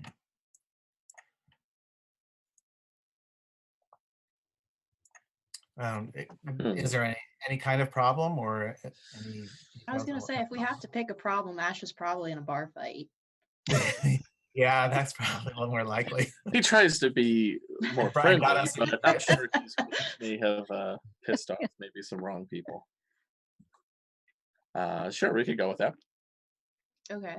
Probably rival Buccaneers and such. Okay. Kind of a rowdy type. He's Yeah. he's good. He doesn't want to make anybody Yeah. angry, but get a few drinks in him, and like we said earlier, when his courage is challenged, he refuses to go down. So if they feel like they're going to talk smack, well, he doesn't just sit by and let it happen. So he'll bust out some a can of whoop ass if he has to. Okay. Yeah, so it would be evident that the fight was brewing and hostilities were rising, and so we tried to disarm the situation until one drunk, belligerent patron happened to call him a coward, and then it was on. there was no disarming the situation. Yeah. Nope. Okay. So what did you do? Did you fight alongside him, or did you break up the fight and pull him away so he didn't get in trouble? Are fights common in this bar? That's up to you to decide. It is a port town. I don't see why it Port wouldn't town. be. Yeah. Yeah, then I would say that we'd fight alongside him, or I would anyway. Perfect. All right. If you're willing to fight with me, then I will definitely fight for you. Okay.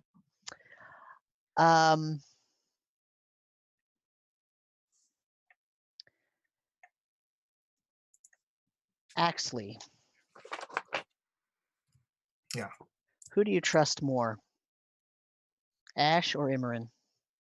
Probably Emmeryn, based on knowing her a little longer with common interests, and after this fight, I'm not exactly sure where this other relationship is going, if this is going to be good for my health.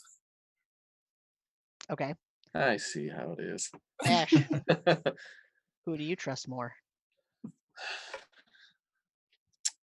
It's hard to say. I wouldn't trust one more than the other. Honestly, if they call him their friends, he puts 110% trust into both. Okay. Which may, especially maybe in his past and maybe perhaps in his future, may be his downfall. So he trusts. Maybe he's a little too trusting. Okay. Emmeryn, you know the question that's coming. Which one do you trust more?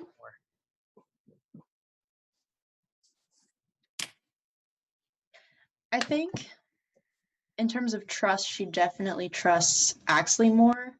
However, I think she really strongly admires Ash. I think she admires his just like the ability to go at it no matter what, like just always being willing to take action. But I think in terms of trust, she would have to trust a little bit more of a steady head, more like Axley. Okay.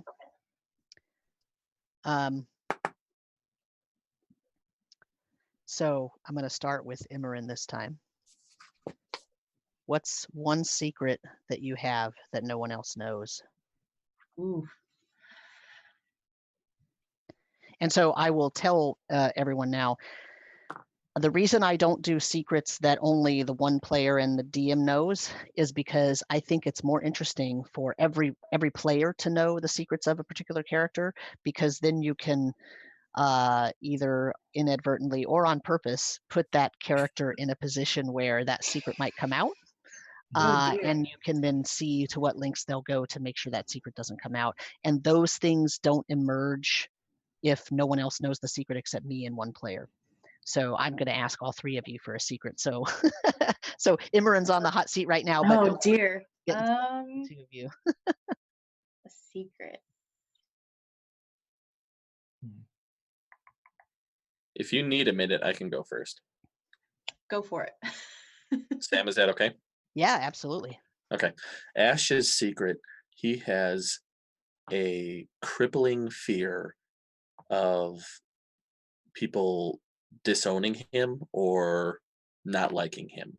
So when Emmeryn says that she admires Ash for his tenacity and for him, being kind of relentless and in his ways, he has a crippling fear deep down that will turn people off, and that they act like they may like him and turn around and really just not enjoy anything about him at all.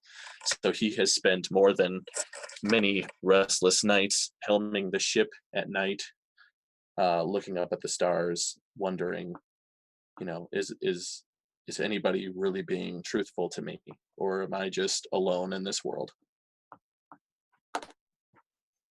Okay.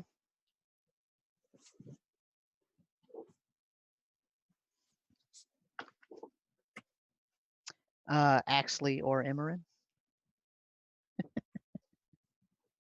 This is rough, huh? This is session 0. I was not prepared. I put all the onus on the players. Yeah, no kidding. Let's see.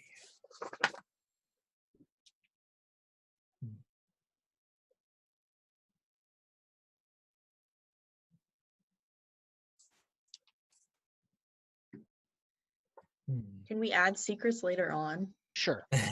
So let's go past that then, and I will ask you the next question. Tell me the name of someone who is a rival or enemy that you have, and why they are your rival or enemy.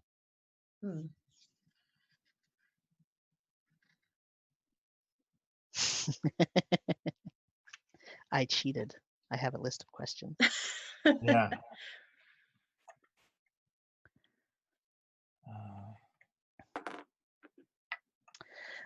So while everyone's thinking about that, Ash. Yep. Where are your parents? Don't know. My father. I definitely never knew my father. As far as I know, my mother never talked about him. But then my mother and I got separated, and as far as I know, I woke up on the Maiden's Vanguard and was found by the captain. So he ended up being a father figure to me. Okay. Were you ever betrayed by anyone? Because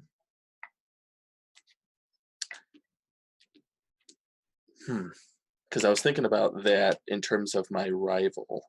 On the ship I was from, there was another sailor by the name of Vigar,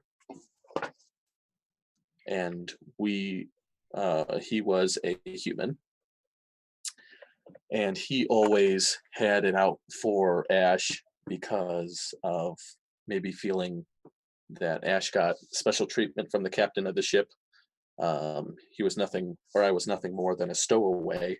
So why did I get responsibility? Why was I, not swabbing the deck, and I was helming the ship and navigating? So there was that kind of rivalry. And perhaps there might have been an instance where Ash may have gotten himself into a little trouble and on the ship. And maybe Vigar turned him in after swearing that he wouldn't. He was a witness to this event. Okay. And said, "Oh no, your secret's totally safe with me." It's probably something maybe trivial or embarrassing, but enough to get you in trouble. And he slipped under the radar and got Ash in trouble. Emmeryn, what was the last thing that you found out about, either in the library or maybe in the temple or somewhere where you were studying and you were looking for things? What was the last thing that you found that made you think it's time to leave the island?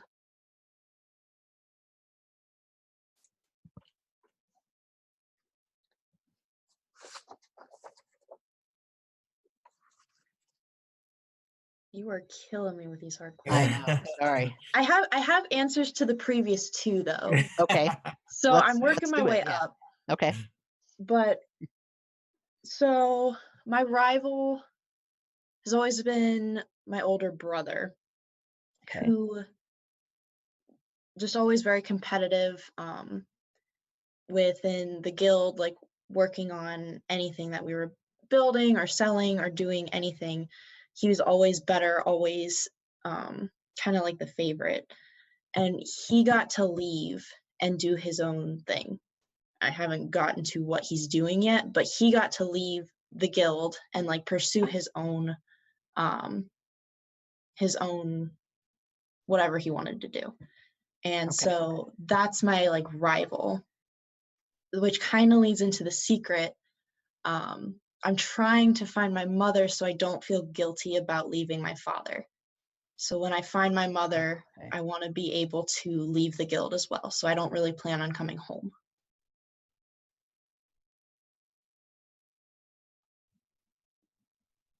So do you think that so the secret there is that you don't plan to come home? Yeah. That's actually the secret. Okay.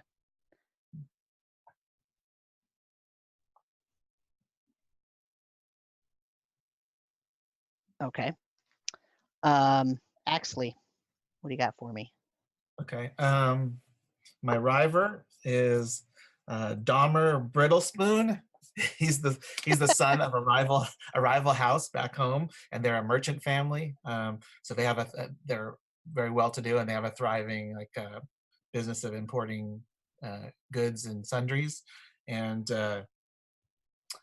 so my secret is that in order to spoil the name of his family, I snuck into their warehouse and put spoilage in a lot of their food stuffs.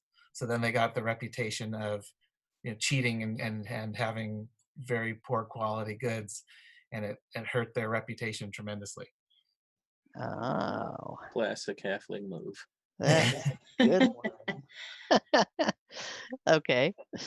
But Dahmer found out about that, and so he now knows that I did that to his family. Oh, did he tell anybody, or is he just trying to seek revenge on his own? I don't know. I left very quickly. That was another motivator for going to That's pursue really it. funny because my next question to you was going to be, why are you running away? Yeah. Trying to Excellent. put Now some I know why. distance there. Excellent. Okay. Yeah. All right. So let's actually move to the next sort of thing that's happening. It is the day before the Dawn Watch. And so I will remind you that the Dawn Watch is basically the first day of the year. It is the celebratory day that commemorates the realization that people actually survived the sinking, and that now it's time to rebuild civilization and move forward instead of looking back.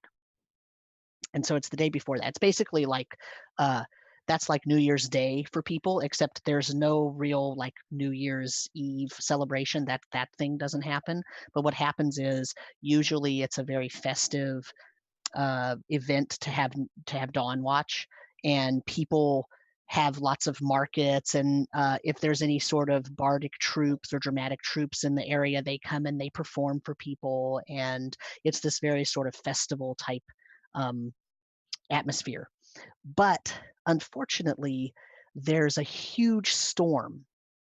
So right now it's the eve of Dawn Watch, and there's a huge storm, and you're all in the tavern because part of what you were going to do was you were going to earn some cash by helping people set up their market stalls and their different celebratory celebration banners and things like that. But because this huge storm moved in, no one's setting anything up right now because they're afraid it'll just be blown down.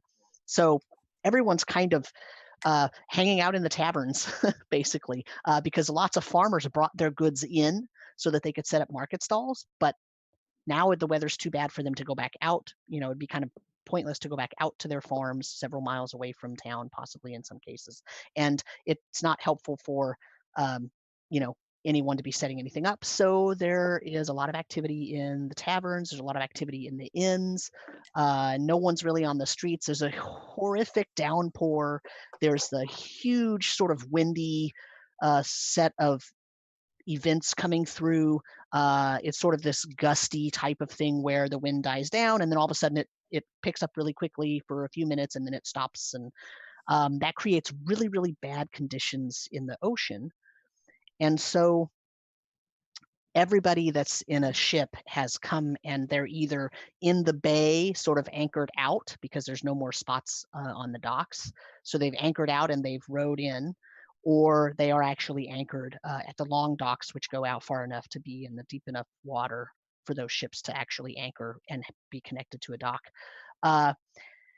But basically what happens is you're all in the tavern having a good time, relatively speaking. I mean, it would have been much better if you could have been working and earning some money. But everyone's sort of drinking, and there is a festive atmosphere because everyone is hoping that the storm will blow over. And as you're sitting there at the bar drinking, a little girl runs in and she says that she saw something happening down on the beach near the lighthouse. And most people ignore her. Well, Ash, is going to go right up to that little girl, get down on one knee. Little girl, how may I help you? What distresses you, little girl, little human girl? I saw something happening, big things with claws down on the ocean, and then they crawled out and they're eating something, and I'm worried about my daddy. Oh God. Ash is going to look down at his own hands and look at his claws, and then slowly put them down and say, well, little human girl. She says, no, like these. Oh, okay. Perfect. All right. That's well, looks like this. It's a call to adventure, and I better answer said call. And so I'm going to look to my companions. Come, companions. Adventure awaits. People are in danger. We must go. Are you lawful good? What happened? I'm chaotic good. Okay, that's good enough. Okay, what? Girl, where is your father? Where did you last see your father? He runs the lighthouse. Is he inside the lighthouse? I thought I was going to go visit him, but I saw scary things on the beach and I turned around. And you ran away before seeing your father. Yeah. Good idea. They're eating something and it looked gross. It did not look like your father. Her eyes get really big. Oh, that was bad. Of course, that's not. Okay, so I don't know. She starts crying. Just tears. Here's a copper piece. Get yourself some milk at the bar. We'll be back shortly. I'm sure with your father in tow. Taruma, the barmaid, the owner of the bar, she comes over. She says, what is this? You're upsetting the little girls again, Ash. What have I told you about this? I don't mean to frighten little girls. I'm sorry. And then, like, as he's saying this, like, his face is pretty close to her, so she's just seeing like his big fangs and getting a little bit of spittle on her head. No. Yeah, exactly. At this point, I start ushering you guys towards the door. Like, okay, that's enough. Yes. So I tell, what's her name again? Taruma. Taruma. Sorry. I tell Taruma to look after the girl. Just keep an eye on her. We'll be back in a little bit, but we're gonna go check on her father. And we usher out the door. Wait, little human girl, what is your name? Little DM, look up the name. Her name She's still too terrified to talk. Her name is Veda, Veda. Veda. Like Darth Vader. Darth Vader from Brooklyn. Yeah, right.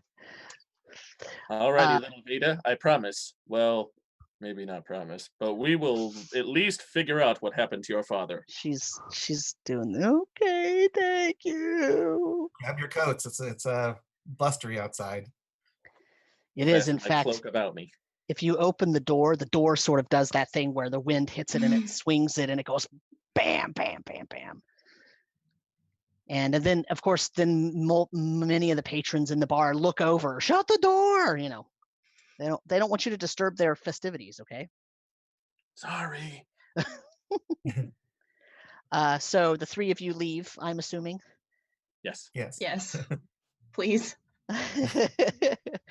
So you're now out on the street, and the streets are mostly mud at this point. They are generally well cared for, but the storm that has been hitting this town all day has really, really done a number on most of the structures in place to keep things set up and clear.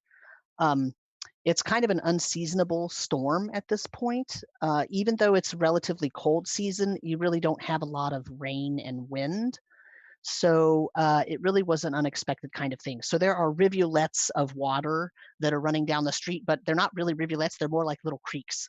So basically, all of these little creeks are running down the roads, and they're all converging, of course, into the big river that leads out into the bay. Yeah. And so you can easily follow those. You all have lived here long enough to know that the part of the side of the bay that has the lighthouse on it is in the north. And you can actually walk across the bridge because right now you're sort of, so there's a river that comes through and you're across the river. So you have to cross the river and then go down to that side of the bay.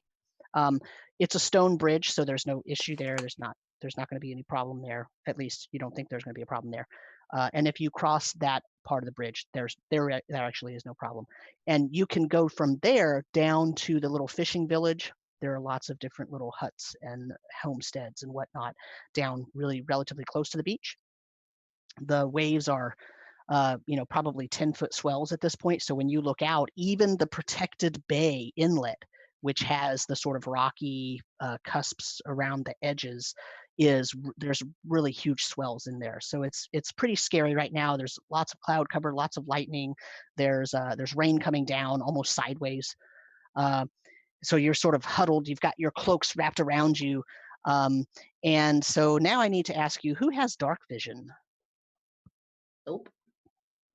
No, I don't think halflings do. Right? I don't think they Nope. do. Okay, No. so only Ash has dark vision. So you have to make sure that you can stay close enough to Ash that you can see him, because the clouds keep covering the moon enough that it gets really dark all of a sudden, and then it'll get bright, and then it gets dark, and then it gets bright. So it's a pretty scary kind of situation. I think at this point I'm clutching his cloak, trying not to like slip and fall in the mud. Okay. So I'm right there. Okay. Watch the tail. Watch the tail. Lucky for us, he's a giant white furry cat. So very true. He is a Not giant fun. white furry cat. So you get closer to the area where you think the little girl was talking about, and you actually see about 300 or 400 feet off of the beach a boat that looks like it's half sunk in the bay, which was not there earlier today. So it's not a landmark or anything like that. It's new. And as you look down on the beach, Axley and Emmeryn, you see shadowy things moving. You see definite movement. Pretty much that's all you can see. Ash, you see what look to be really, really large crabs skittering on the beach to and from piles of something. Okay. You're a little far to tell at this point. Okay. Now the ship in the distance is that, are we talking longship? Are we talking like a pirate galleon? What are we? Small sailing vessel. Okay. Sitting really low, getting hammered by swells, not moving. Okay. And how far are we from where I'm at to the crabs? Probably 300 feet. You guys are still kind of on the upper The area is kind of hilly and it drops down into a beachy area. The crabs are definitely on the beachy area. You're still kind of up above. How many do I see? At least 2. At least 2. Okay. At least 2. I'm going to relay the crab information to the other 2. So be wary, companions. There are 2 large crabs down there, and they don't look friendly. Well, that's terrible news. I hope it doesn't bode poorly for that poor lass's father. I was gonna on say, the bright side, I do have to let you know that my family has an amazing recipe for boiled crab. Oh, stop. And Ash rubs his tummy. Not now, not now. I was only drinking earlier. His stomach growls. Yeah. You can't tell if it's him purring or his tummy growling. It's a mixture of both. Exactly. Emmeryn, what were you going to suggest? Can we like skirt the crabs and get to the lighthouse? You probably could attempt to do that. I will tell you that the path to the lighthouse is pretty treacherous. It is, so the lighthouse, the way that the bay comes out is the town is sort of here, okay, and then one sort of in a half moon shape comes out like this, Okay. and then to the bottom as well. And those are sort of these rocky cliff type. It's almost like pincers of a crab, almost actually. And so the lighthouse is basically right here, but this entire thing that's my finger right here is all big cliff and it's basically stone. So to walk up that in the rain and wind is very treacherously dangerous. So you could skirt them. That would be a difficult way to go. Yeah, with my 9 dexterity. With your -1 modifier. My -1 modifier, no. Yeah. Not my option. You guys, it's probably not good to split up, but yeah. But you do see that when you look at the lighthouse, you see that the brazier that is used as the beacon light there is lit. Ooh. And the mirror that, because it's not a magical light, it's actually a big brazier. The lighthouse keeper keeps the fire going and has a mirror that he uses, and it is actually moving the way it's supposed to. Okay. Does it look like we could get to the door of the lighthouse if we stuck to more of the side away from where the crabs are? If you went around, you would have to go through that treacherous path. But yeah, I mean, the door is, if you can get through that pathway along that cliff and up the cliff and then all the way to the lighthouse door, sure, it looks like it's clear. There's nothing blocking it that's not normal. And the girl mentioned she thought they were doing some activity down by the shore, eating something. Do we want to investigate that, or do we want to try to avoid these creatures? My fear, dear Axley, is that if we take the more dangerous path, we may be nimble enough, but our poor cleric companion may have an early career if she tumbles down the rocky cliffside. So maybe we should, who knows? Maybe these crabs are friendly. You never know. Looks like we're crab catching, man. Deadliest catch. Let's do this. I'm game. All right. Okay. So Ash will amidst is it raining, right? It's pouring rain. It's still pouring rain, yes. Yeah. So as quietly as I can, I'll be like, follow my lead, and I'll lead us down to the beach area. Okay. As I'm like slipping and sliding in the mud because you're now in front and I'm very unstable. Is there some kind of a bardic ability I can use to like stop the party as far as make us courageous and steadfast? Like, can I sing the ingredients to my family's sweet and spicy crab recipe in a very upbeat way? You might make the crabs really mad. Wait until let's stay pretty quiet. At this point, I don't think that you have something in your bard's back pocket, so to speak, that will help you in this situation. I think you don't get a sort of inspiration type of thing until 3rd level. Okay. But you can all roll me a stealth check. So Oh, that would God. be a dexterity check with your stealth skill.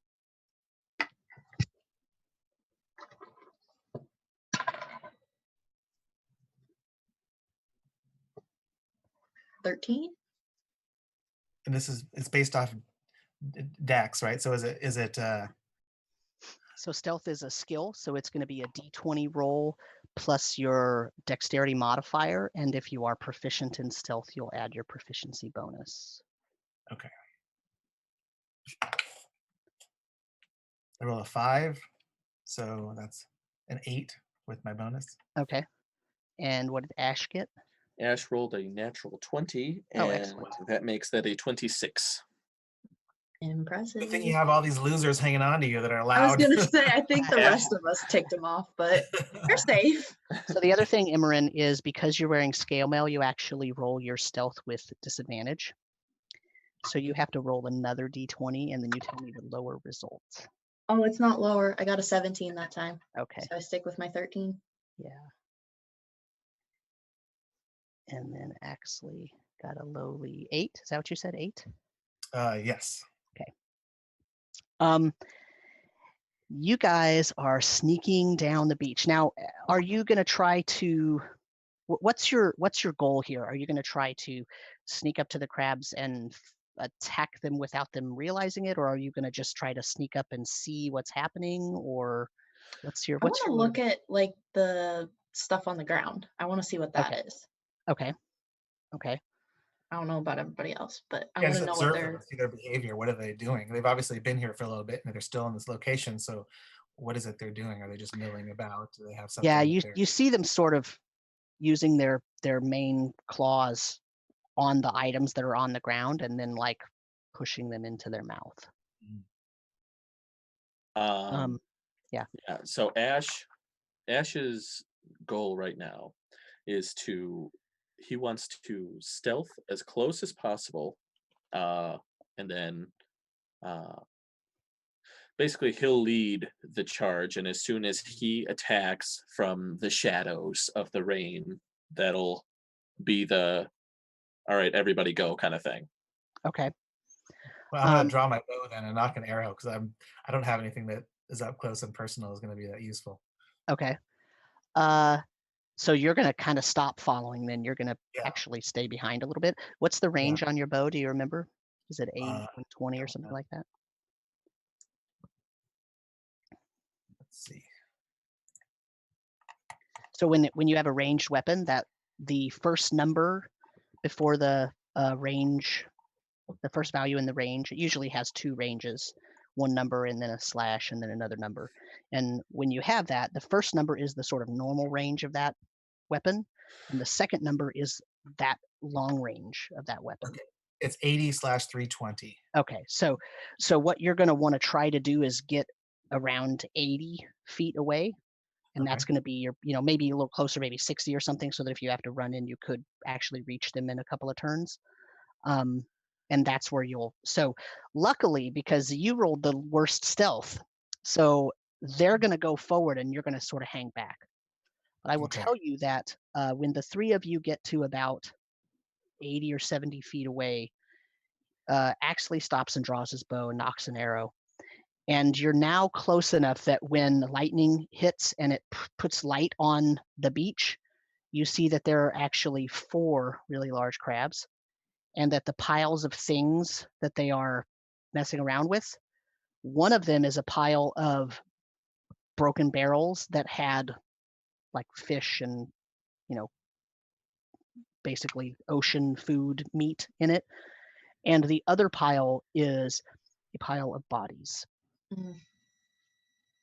that is being actively That's what I was afraid of. cut and eaten. I was really hoping you were going to say that the barrels were full of tasty spices that they were rolling around. What is it? It's a bay mix. Yeah, it's a bay mix. Yes. Old Bay. Yeah, Old Bay. Perfect. Big red and yellow container of Old Bay. Yeah. So you stop at 70 feet so that you can fire at them. What is Ash and Emmeryn doing?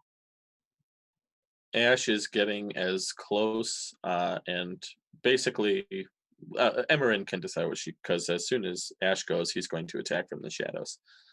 Okay. I was gonna say I'm gonna go opposite of you, so that when you draw attention, I can attack from behind. Okay. So you can imagine this in this way. There is a pile. The pile of barrels is kind of in the north part of the Okay. beach, and the pile of bodies is about 20 feet south of that. 2 of the crabs are messing around with the things in the barrel, and 2 of them are messing around with the bodies. The ones with the bodies are actually the ones that you saw because they're actually closer to where you were coming from. Because you guys rolled good enough stealth checks, the crabs do not notice you. And because Axley stopped because his stealth roll was pretty low. But he stopped, so he stopped in time for them to not notice him. And it's still pretty dark outside. But because of that, I will give you a surprise round. So both Ash and Emmeryn will be able to get a lot closer and then have a surprise action. And Axley will also get a surprise action. And I presume you'll probably be waiting until after they act to do anything. Yes. But what that means is I need an initiative roll from everybody, and then we'll do the surprise round. Okay.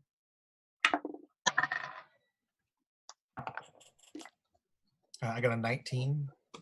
All right. 15. Ash got a 19 as well.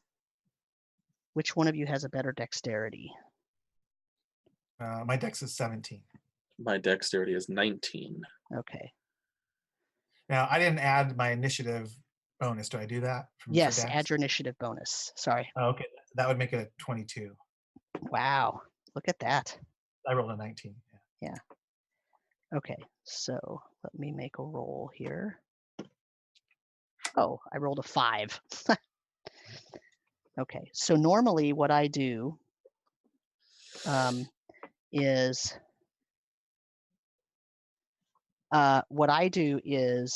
I roll once for all the creatures. I don't roll individual initiative for the creatures. When it's a mixed group, I generally take the initiative bonus of whichever group is bigger. So if it's like 50, not that I'd throw 50 zombies at you, but let's say it's 50 zombies and 2 necromancers, I'm going to use the zombie initiative, not the necromancer initiative. On the other hand, if it's 20 human soldiers, I'm going to use theirs instead of the 1 mage or whatever, right? So I'm going to use the majority one. If it's even, I pick. Okay. Now, so that means that creatures, I rolled really low this time, so they're going to go last. Now, what I do is kind of a modified side initiative. I wrote this in the setting guide, but just in case you don't remember, I let everybody roll initiative, and the way this initiative works is basically this is going to determine who goes in the surprise round in what order. But then after that first round, then because all of you guys are together before the creatures, you guys basically get to pick what order you go in, so you can feel free to coordinate your actions however you'd like.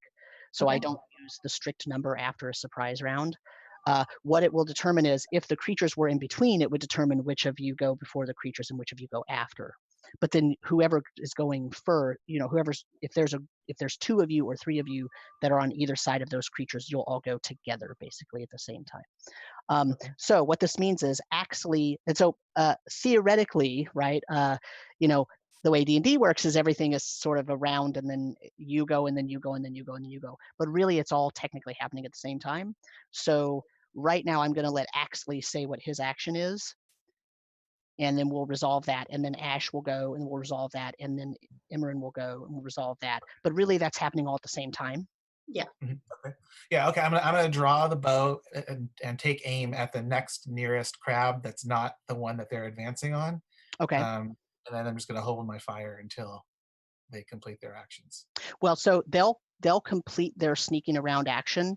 So if you want to attack, you can attack without messing up their cover, right? Without. Okay. Yeah. Then I just don't want them to be in the line of fire, and I didn't want to, Yeah. No, I'm not worried about it. So there's 4 crabs. So it's possible for you to aim at one that's not where Emmeryn or Ash are at. Okay. I'll do it. The only choice you have to make is whether you're going to aim at ones that are messing with the barrels or ones that are messing with the bodies. I'll take out one of the ones that's messing with the bodies. Okay.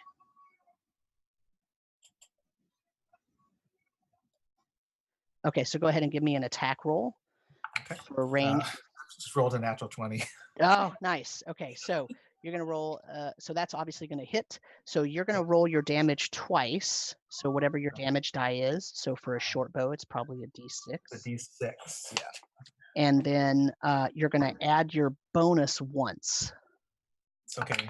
I rolled a 4 and a 4, so my bonus for Dex Yeah. is a +3, so 11. So 11. Okay, so just going to roll something here.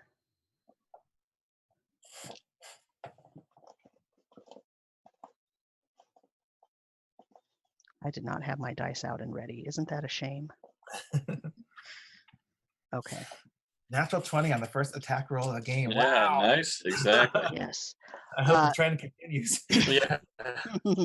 So you guys, right as you're about to attack, I'm assuming you're going to attack, right when you're about to do the action that you were going to do, you see an arrow come out of the darkness. As lightning flashes, you see an arrow, and it hits one of the crabs right in between its two eye stalks. And the crab just sort of collapses down, just almost like a machine that got shut off. And when it hits the sand, it sort of shimmies a little bit and almost tries to cover itself up a little bit with the sand. Okay. And then it is Ash's turn. Now, was this the crab that Ash was going to attack? You can attack whichever of the other three that you want, or you could attack that one if you wanted to. There's Okay.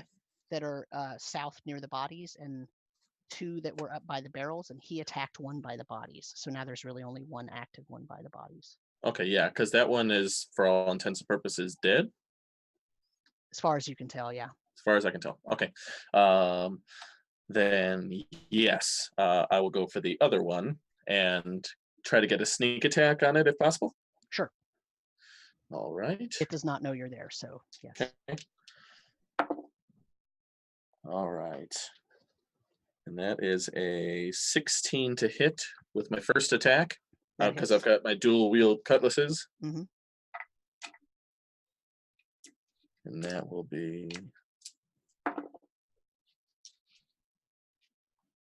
11 points of damage on the first swing. Okay. Now, when you swing into this creature, you notice for the first time that its shell is not really what you thought it was going to be. You thought it was going to be the hard shell of a regular crab, but it's soft and mealy, and you realize too at that moment as you slice in and then you're going to make your second swing that this creature smells really gnarly. It smells like pungent, like rotting flesh. And as you cut into it, you see that it has spots on it where there are nasty parts of it that have rotted away, and you can see the underlying tissue, and it's really disgusting and mealy. Okay. All right. Well, looking at it, oh, disgusting, you foul beast. And then I'm going to go in for the other slash. Okay. And that was a 17 to hit. Okay, that's going to hit. Now, I get... How much damage did the first one do? 11. Okay. Now, I don't get sneak attack with the second slash, Correct. No, only with the first one. I didn't think so. All right. And that is 10 more points of damage. Okay. So that one, you have basically cut its face off. You just, and it just falls to the ground. The face just kind of, front of it just falls off. Ha-ha! Okay. And Emmeryn, you don't actually see those things happening because all of this is happening at the same time. So you snuck up to one of these other crabs. What are you doing?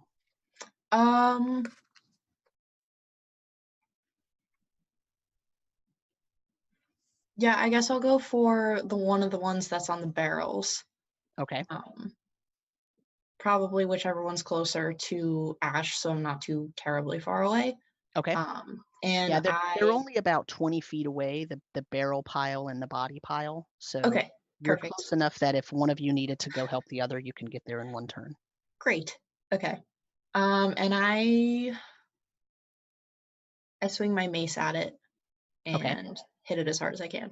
Okay, so make Good me an strategy. attack roll. So that's going to be a d20 plus your strength modifier plus your proficiency bonus.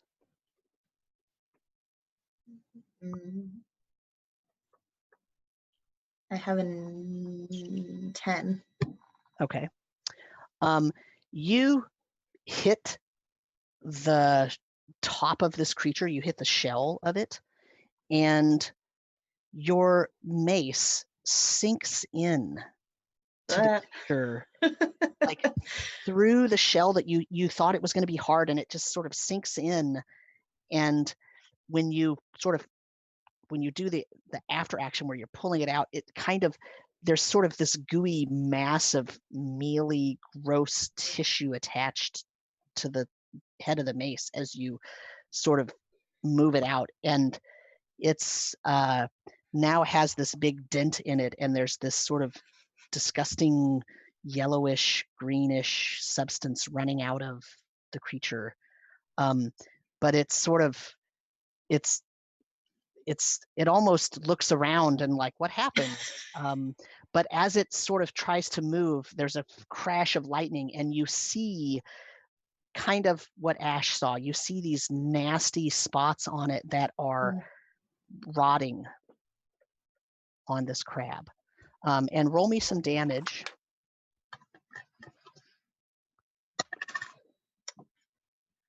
5. Okay, so you did not happen to kill that creature, but you did get its attention. Great. Now, that was a surprise round, which means the creatures don't get to go, and now you all get to go again. So the current situation is, actually, you shot at one by the bodies, right? Yeah, okay. So there are two, now there's 2 by the barrels, and Emmeryn is by those 2, and the other 2 are down. But Ash, as you sort of look around to get your bearings and see what has happened and what the situation is, the 2 crabs that had fallen down and kind of shimmied into the sand start moving around again and sort of stand back up. Oh no, the faceless crab rises again. Yes. Great. And so technically initiative order is Axley, Ash, Emmeryn, but because you all go before the creatures, I will let you choose which order you would like to go in. I'm gonna, since I have the distance, I'm gonna hold my fire so I can observe the results of the in close combat to see where I may need to put my shot. Okay. And so if the 2 crabs are back up out of the ground, if I leave, and Ash has noticed this? Yes. Okay. And if I leave, I will trigger an attack of opportunity. Yes. Okay. All right. Well, the one that's closest to me, I'll turn around and with a snarl, stay down, you ugly fiend, and I'll go back for 2 more attacks. The first one is a 22 to hit. That hits. For 10 points of damage. Okay. That one falls down again. All right. And I'm gonna go ahead and make sure. Like, did it look like last time? Yes, it looked like last time. Okay, so the other one, I'm just gonna plunge in and like angrily stab at it. Okay, just roll me damage. You don't have to roll an attack for that. Okay, perfect. 7 points of damage. Okay. So now Ash is just snarling, angrily stabbing his cutlasses into this giant crab corpse on the beach. As you're doing this, the same thing that happened to her mace is also happening to your cutlasses. They're starting to, as you withdraw, they're starting to have this nasty, slimy attachment to them.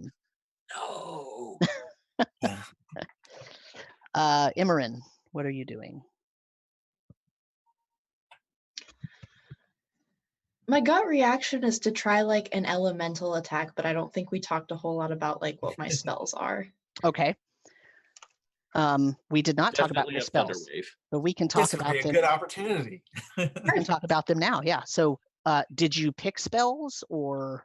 I am looking at the spell list. Okay. And I know I have 3 cantrips and 2 first level spells. Yes.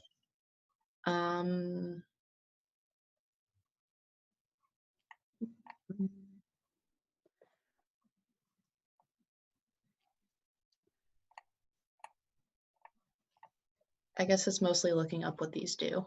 Mhm. The Sure. thing. I mean, so it's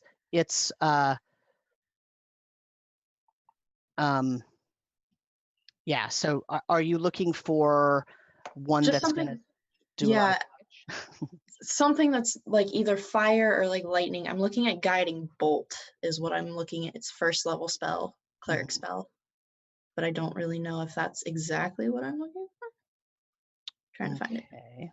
Yeah.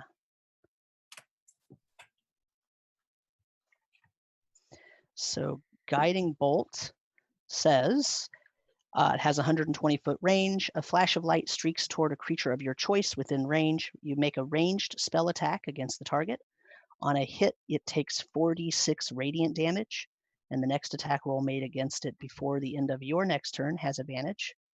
And because it will have a mystical dim light glittering all over it until then. So that's going to do radiant damage. Okay. Which is divine energy, not necessarily elemental type energy.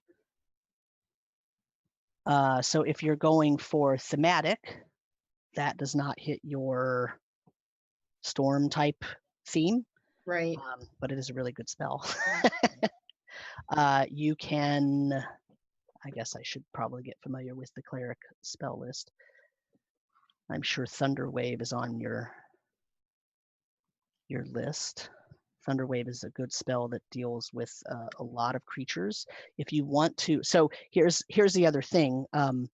If you want to try Guiding Bolt, if you decide later on that you don't want to have had that spell, then that's fine. You don't have to prepare that spell anymore. Okay. If you want to run Guiding Bolt. Now, here's the thing about this. Because this is a ranged spell and it's a ranged spell attack, but you are in melee, you end up making that attack with disadvantage. Okay. The other thing you could do is move away first, but if Yeah. you move away, you might take an opportunity attack. But then you would not make your, whether that attack hit or not, you would not make your attack with disadvantage. You would just make a regular attack. Okay.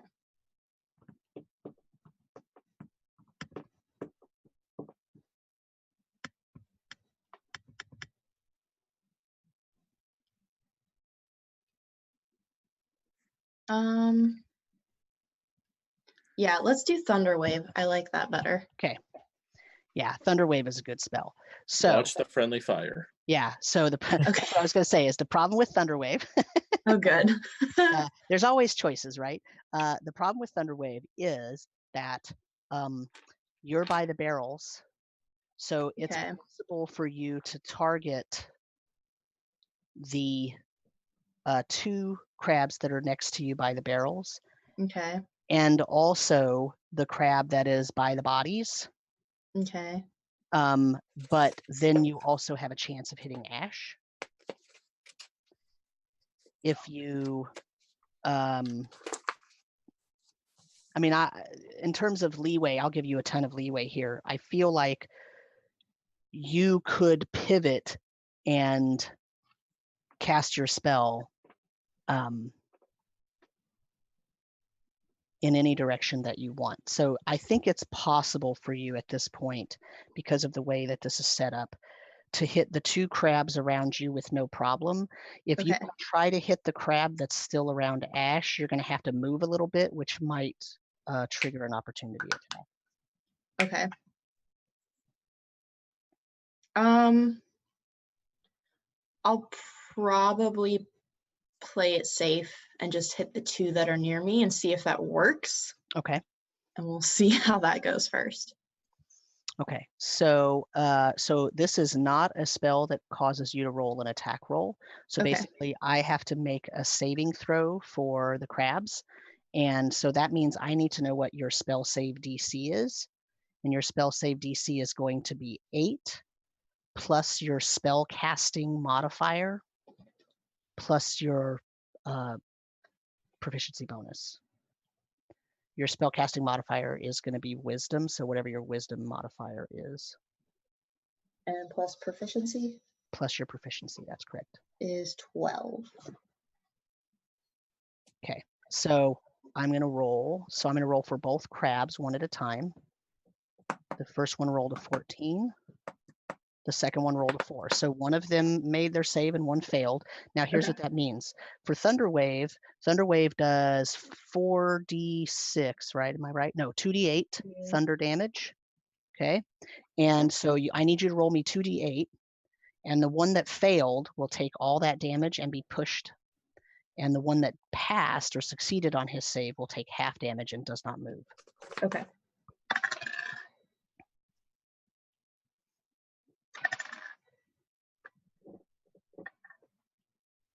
So I rolled a 6 and a 7. Okay. So 15 for one of them. Oh, man. Okay. And then the other one's going to take 7. Okay, so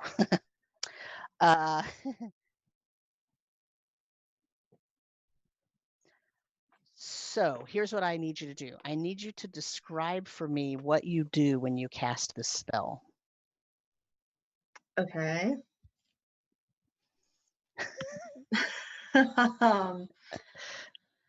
So I guess I turn to face both of them, so they're both kind of within my range of sight. And it's vocal and somatic, right? So I have to make some kind of emotion and say something? Yes. Am I saying something specific? You don't have to make that up necessarily. Okay. Just like, are you calling down like the power of Goras? Yes. Your enemies? Yes. And are you like an ostentatious spellcaster? Do you make a big deal that you're trying to have your goddess provide you with the tools you need, or are you sort of quietly like, okay, I see where you're going with this. Okay. Yeah. So as I turn to face both of them, I close my eyes and I'm like mouthing the prayer. I'm like invoking the goddess, and as I feel that power, I start to get louder and louder, and then I cast the spell as forcefully as I can. Okay. So you guys see, the two of you, Axley and Ash, you see something happening over there. And then all of a sudden, these crashes of lightning occur, and this enormous gust of wind occurs, accompanied by a loud boom. And you see the 2 crabs that were closest to her and the barrels and all of the fish that were in the barrels. Everything just explodes out from her and flies 20 feet in all directions in pieces. And that feels so good. That's Ash great. is now standing That's there amazing. with fish guts and rotten crab guts all over him on his pristine white fur. I'm glad she's on our side, as I'm like. And everything is gone. There's no more crabs. The other crab also is now just down. Hurry, check the bodies for the father. Okay. So I'm gonna go over by the bodies. Yeah, so the bodies, there are 4 bodies. And actually, I take it back. There are 6 bodies. And they are definitely dressed as seamen, right? They definitely are shipmen. Yeah. They're crew members from some ship. And they have on them, though, a little symbol embroidered on their tunics, right, like in the right shoulder. And that symbol is a symbol that looks, actually, I need to show it to you, so give me 2 seconds so I can grab it. Sorry about your fur. The rain will wash it. The rain will. Oh, there you go. Here's what the symbol looks like. And for the podcasters, I apologize. I will describe it. The symbol looks like almost like an eyeball that is like the white. It almost looks like an eyeball with a red pupil, and with like the white, what would be the white of like a human eye is actually silver. And there are copper spikes coming out from the top and the bottom. And it looks like the eyelid has been half closed. So there's a red line in the middle, and everything is silver, and there's sort of half of a pupil visible, and then there are these copper colored spikes coming out of the top and bottom. I will send this to you, and I'll post an image of that. You ruined it for me, because when I initially saw that, I instantly harkened back. My mouth started to water because I saw my aunt's special avocado nachos.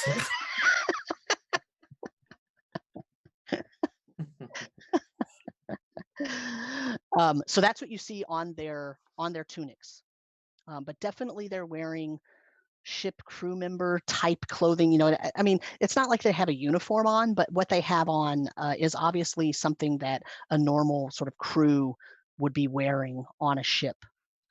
And Now, you all recognize that because you're from a port town. So now being a member of, a former member of, a buccaneer crew, does that symbol look at all familiar to me? Have I seen that on the high seas before? you have not. Well, they're mysterious to me, and they don't look like her father. Would history help at all? They're what? What'd you say? He was looking for a history check. Oh, you can make a history check if you want to. Sure. And then we'll dig through their pockets. There we go. I got an 11, which that's without the bonus. What is it with the bonus? The bonus would be your intelligence. Plus 2, yeah, so 13. Nope, nothing you have seen before. Okay. Do we actually know what the father looks like to be able to identify the bodies in the first place? Well, he's a human. They all look the same. Well, the good news is the father is probably not wearing a ship's crew tunic. So Oh, there you go. But when in doubt, we'll drag all the bodies back, and we'll have her pick out the right one. How about we just check the lighthouse to see if her father's there, so the father can go get her from the tavern? You're right. We had a mission, but I went through the pockets. Okay. Go for it. I spilled fish guts all over you, so you can do whatever you want. Do whatever you want. So in their pockets, here's what you find. One of them has in their pocket an earring made of a hardened starfish. Oh, that's mine. One of them has a tiny petrified seahorse. That's Emmeryn's. Thanks. One of them has a large scale that is similar to a fish, but not quite. Does it look valuable? Uh, Does it look unique? Yes, it looks unique. It's definitely mine. And then for you, 3 for me. One of them has a pouch with 14 gold pieces in it. And that is it. That's all they have. They don't even have weapons on them, which is odd. A sailor never goes far without his weapons. So can we assume that these bodies are from the sinking boat that was out there? If you put 2 and 2 together, it might be wise. Can you see the Good boat? thinking. Is the boat flying any colors? Does it have a pennant on it? In the in the distance, I saw in the dark, I only saw that it was a half sunken ship. There was no colors flying, no banners. But we could assume that was good on Emmeryn's part to put that puzzle together. So yeah, in the various crashes of lightning, the very brief moments of seeing that ship, you do not see any pennants on it, and you don't see any symbology on the sails. In terms of what Nina asked earlier, Emmeryn might recognize the lighthouse keeper. You know, you guys have been in town long enough that you know most of the locals, and the lighthouse keeper is a local. It's not a position that changes, you know. Okay. Yeah. It doesn't rotate. It's not like volunteer thing. That's his actual job. Yeah. Yeah. So you probably would recognize that. You might not, you know, you could probably pick him out of a lineup, and none of these bodies look like him. Okay. I say we split the gold. 80 me, 20 you guys.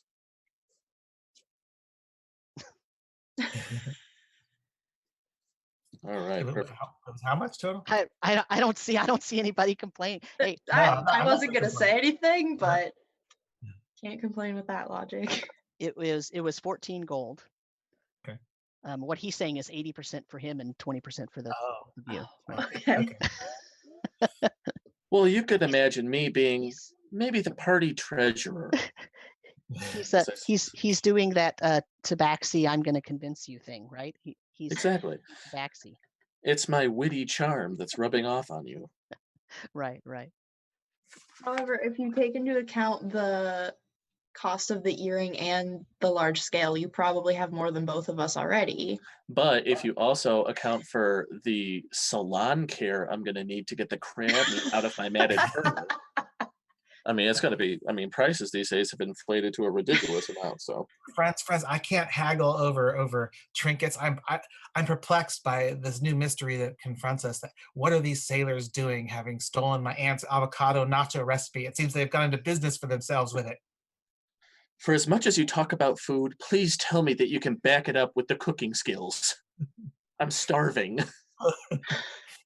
So everyone please give me an investigate check.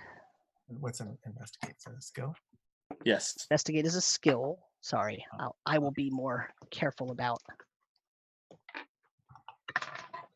I got a 6. 6 total? Total, yes. Okay. So investigate is what I will try to do is I will try to start saying it the way that Wizards of the Coast says things, and I will say, please give me an intelligence investigation check from now on.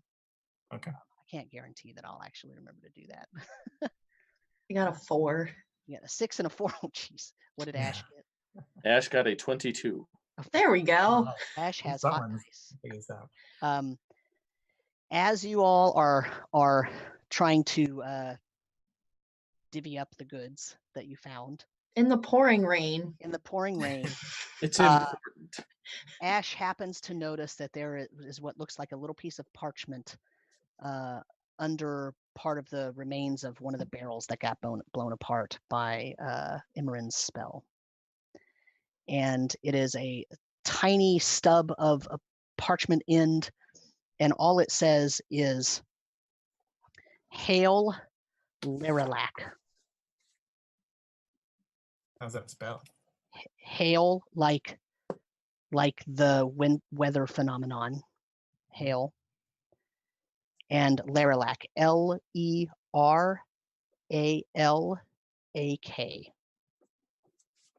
Does this mean anything to you two?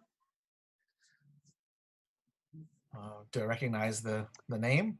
You can roll me a intelligence history check. Okay. And Emmeryn can roll me an intelligence religion check. I got a natural 20 on that one. Excellent. Good job. I have a 14. Okay. Both of you recognize the name from some readings that you did in the library in Traston Finn. But the name is sort of tangential to anything you were looking at, so you never really did a lot of research into anything about it. Okay. But you do know that Laralac is the name of a powerful magic user in the old time before the sinking. And he was somewhat notorious for something, but because it wasn't related to what you were looking at, or at least you thought it wasn't related to what you were looking at, you didn't dig further into his history. Okay. I do recall coming across this name in the histories of the library, so it bears some further study. I will give the parchment to Axley. Here you are, my little friend. I do not understand, but you seem to.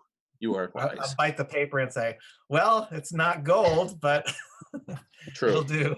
It's not the recipe you were looking for. Onward to the father. Let's get him. And Ash is going to run off toward the lighthouse. Okay. Are you going to wait for Emmeryn and? I mean, you're literally running off. You're not going to wait for Emmeryn and I'm going to run like 5 steps and like look behind.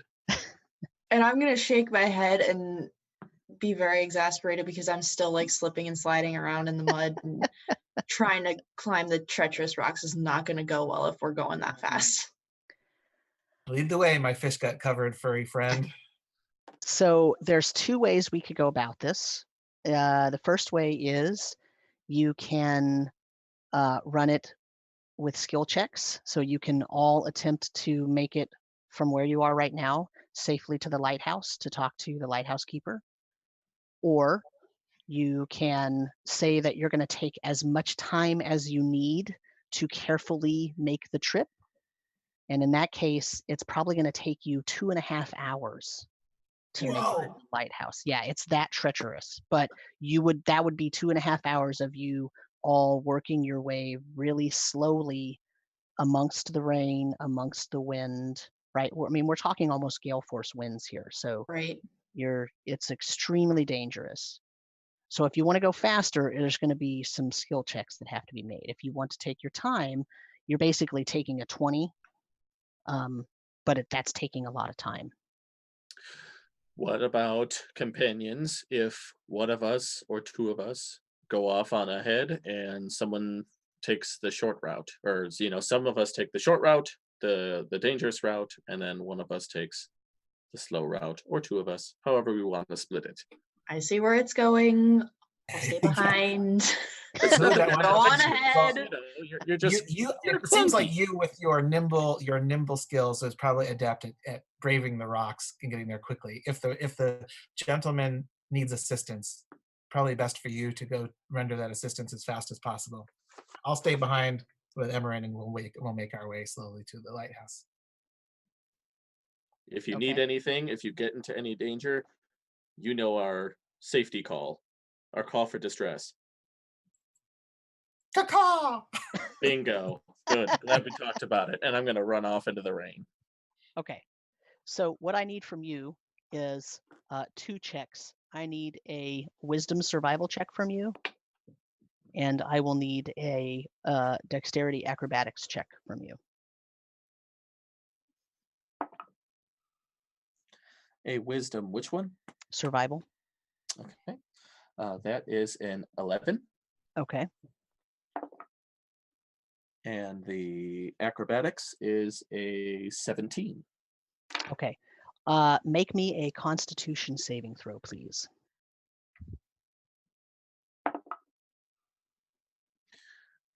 21. Okay. You make it to the lighthouse in relatively short order, like 20 minutes, let's say.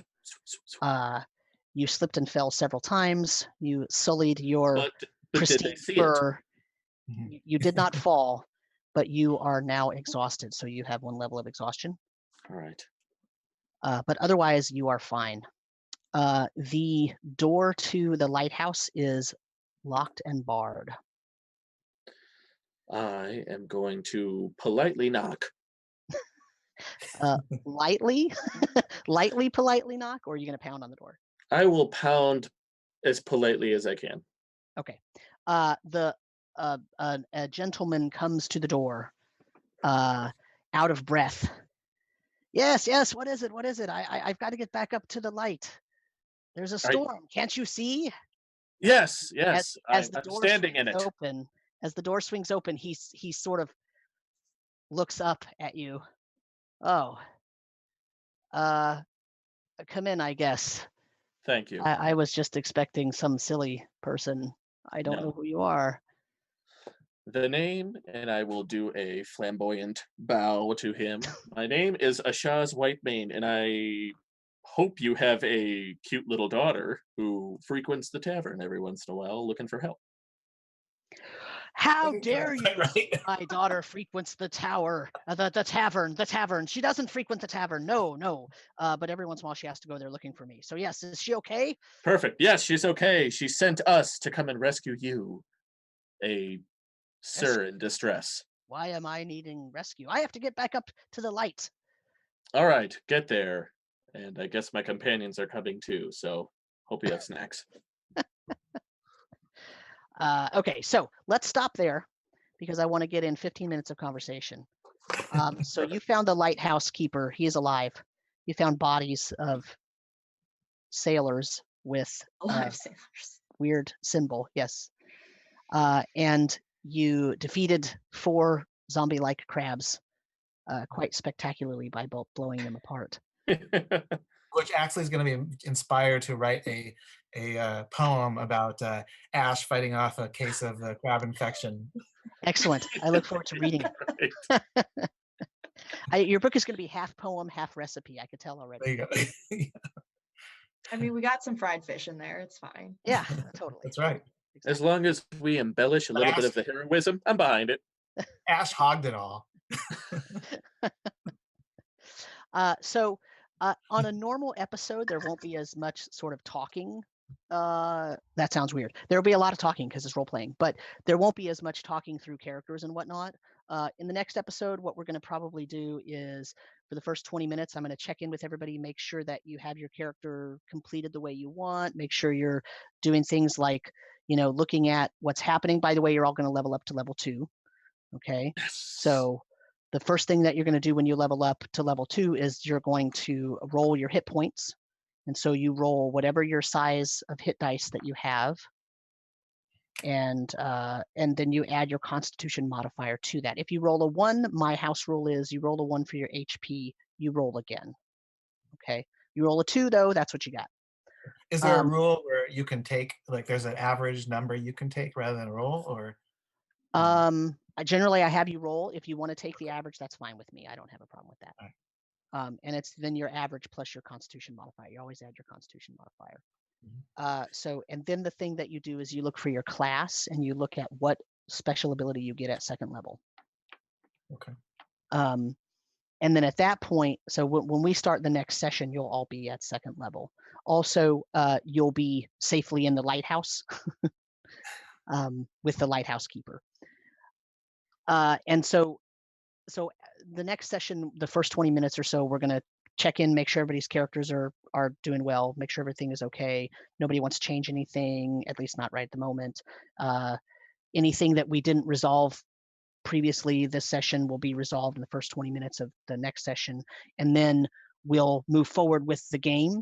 And then we'll play for about 2 hours, maybe 2 hours and 15 minutes. And then I'll stop us and we'll have about 45 minutes, maybe an hour of conversation regarding different parts of the game, different rules discussions, different, like this session I stopped a lot and I walked through things because we're just making characters and whatnot. I won't necessarily do that in the future sessions unless someone has a specific question. So I imagine that in the first 2 or 3 sessions, a lot of times there's going to be can you tell me how this works so I can know how to perform this action that I want to attempt? And that's fine. I'm not saying don't do that. But as we go, then those sorts of conversations will end up being talked about at the end of the episode instead of during the episode. The first 2 or 3 episodes will probably have a lot of discussion during, but probably not as much as we did tonight because tonight was all character creation. What I'd like you all to do is make sure that you email me your character. It doesn't have to be in any, it doesn't have to be like a PDF or whatever. It could be just text. just email me your character and any notes that you took, so that I have a record of that. And so how do you feel? Great. Good. Yeah. Good, A lot of yeah. fun. Fun. It was a good first session. Excellent. Do you feel like your characters are starting to be who you thought they might be? Yeah, and you know what's interesting is there's an aspect of character development which is relying on the other characters too, right? Because you envision your character in a vacuum, and then it may not exactly play right with the other characters, and you Mhm. tend to like flow a little bit into what the other characters' personalities are like too. So that's kind of cool to develop a little bit in the first session. Agreed. Yeah. That's part of also why I ask things like, who do you trust, and how did you meet, and what was the last thing you worked together on, and things like that, because I think that a lot of times that happens, specifically in D&D, especially if once everybody gets more experience and you kind of think you know what's going on, you come in, you might have an idea, but then that might change as you're creating your character. And as you're looking at different things and you're hearing what other people are doing, definitely that happens a lot, actually. So it is an interesting aspect. It's part of the reason why I like how they did the ideals and bonds and flaws. I like that idea. I think that it pulls in an ability in the game for people to really do that type of character building. I'm not sure that I'm totally in love with it, but I do like it. I think there's something about it that works. I'm not sure if it works well enough for what I want it to work for, but that's kind of a different conversation. Yeah. How about you, Yeah, Nina? How do you feel? And putting the pressure on for sorry, go ahead. You're Yeah. good. Go ahead. Yeah. Yeah, feel the good? pressure of the questions, right, that we weren't expecting. That was, it makes Sure. it Yeah. this impromptu character Right. development, which is it's good because it means that you're not doing that in a vacuum too, right? You're kind of observing what the other characters are answering and doing things that aren't going to be too terribly detrimental to their choices. Yeah, and going off of that, the questions were definitely not something that I personally thought of. So it was like, oh, how would my character actually do this? And it kind of developed in a way that I wasn't really expecting.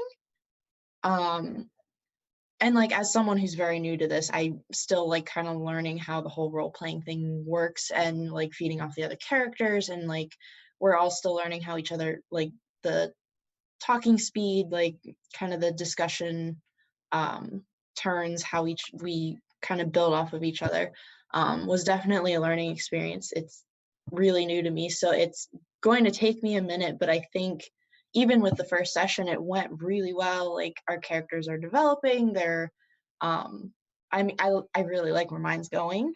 So, Good. yeah, it's definitely different. It's not what I was expecting, but it's good. Okay, good. Good. Can you tell us a little bit about what you were expecting? I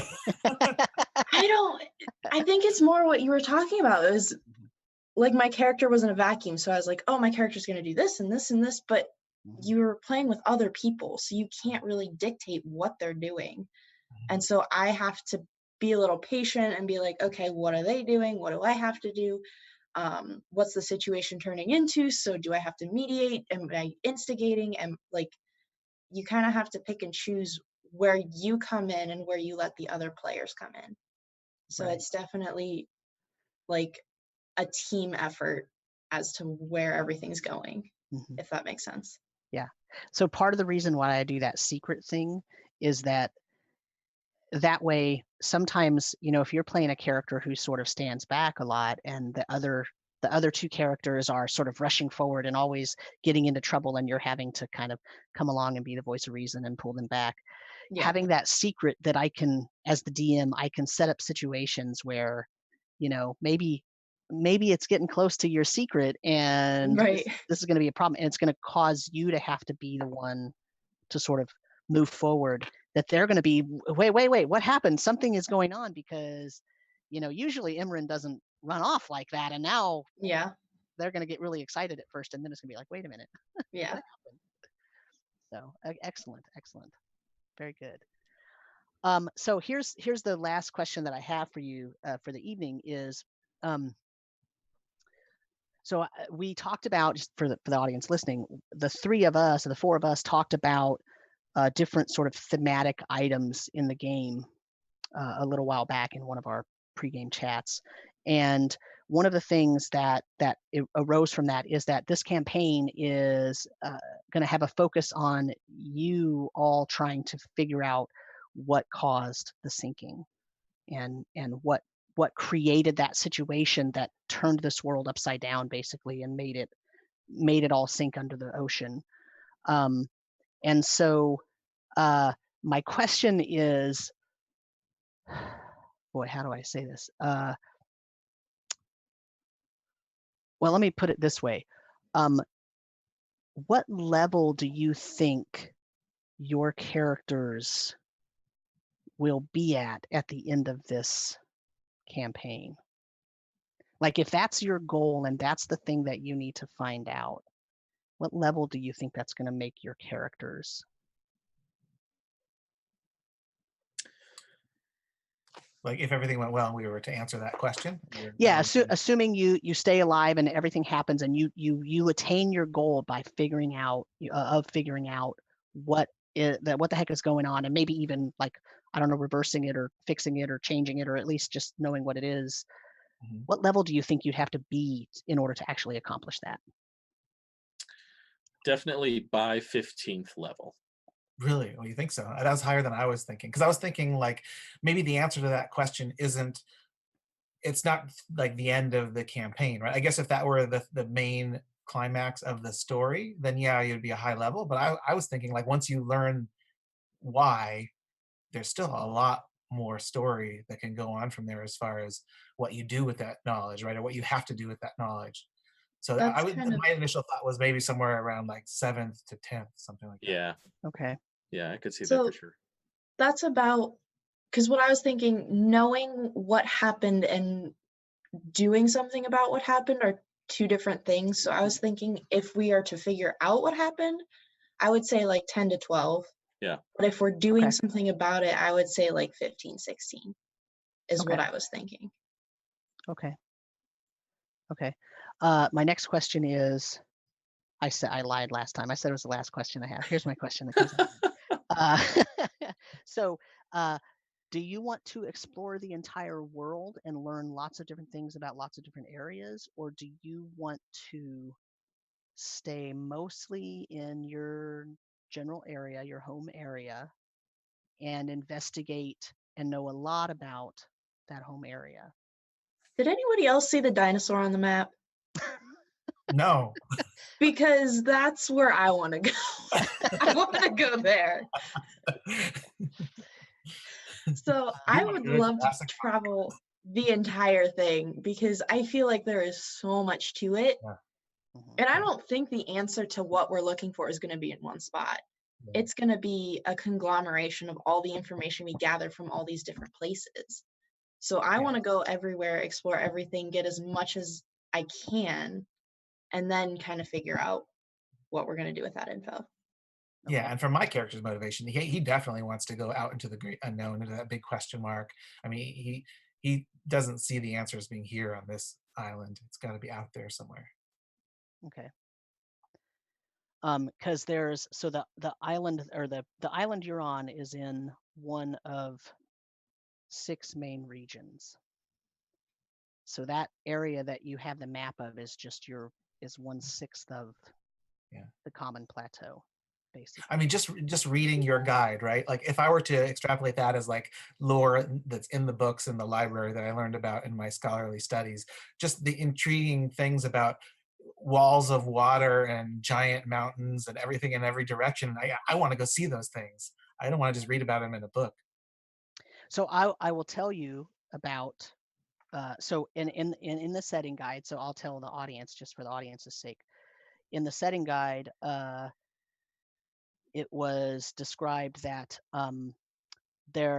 the common plateau is the mortal plane, and the common plateau is bordered by 4 major barriers, and those 4 major barriers are, one of them is referred to as the acid veil, which is this sort of big, almost waterfall like wall of seemingly corrosive material. You don't really know if it actually is acid. That's just the name that it got given to it.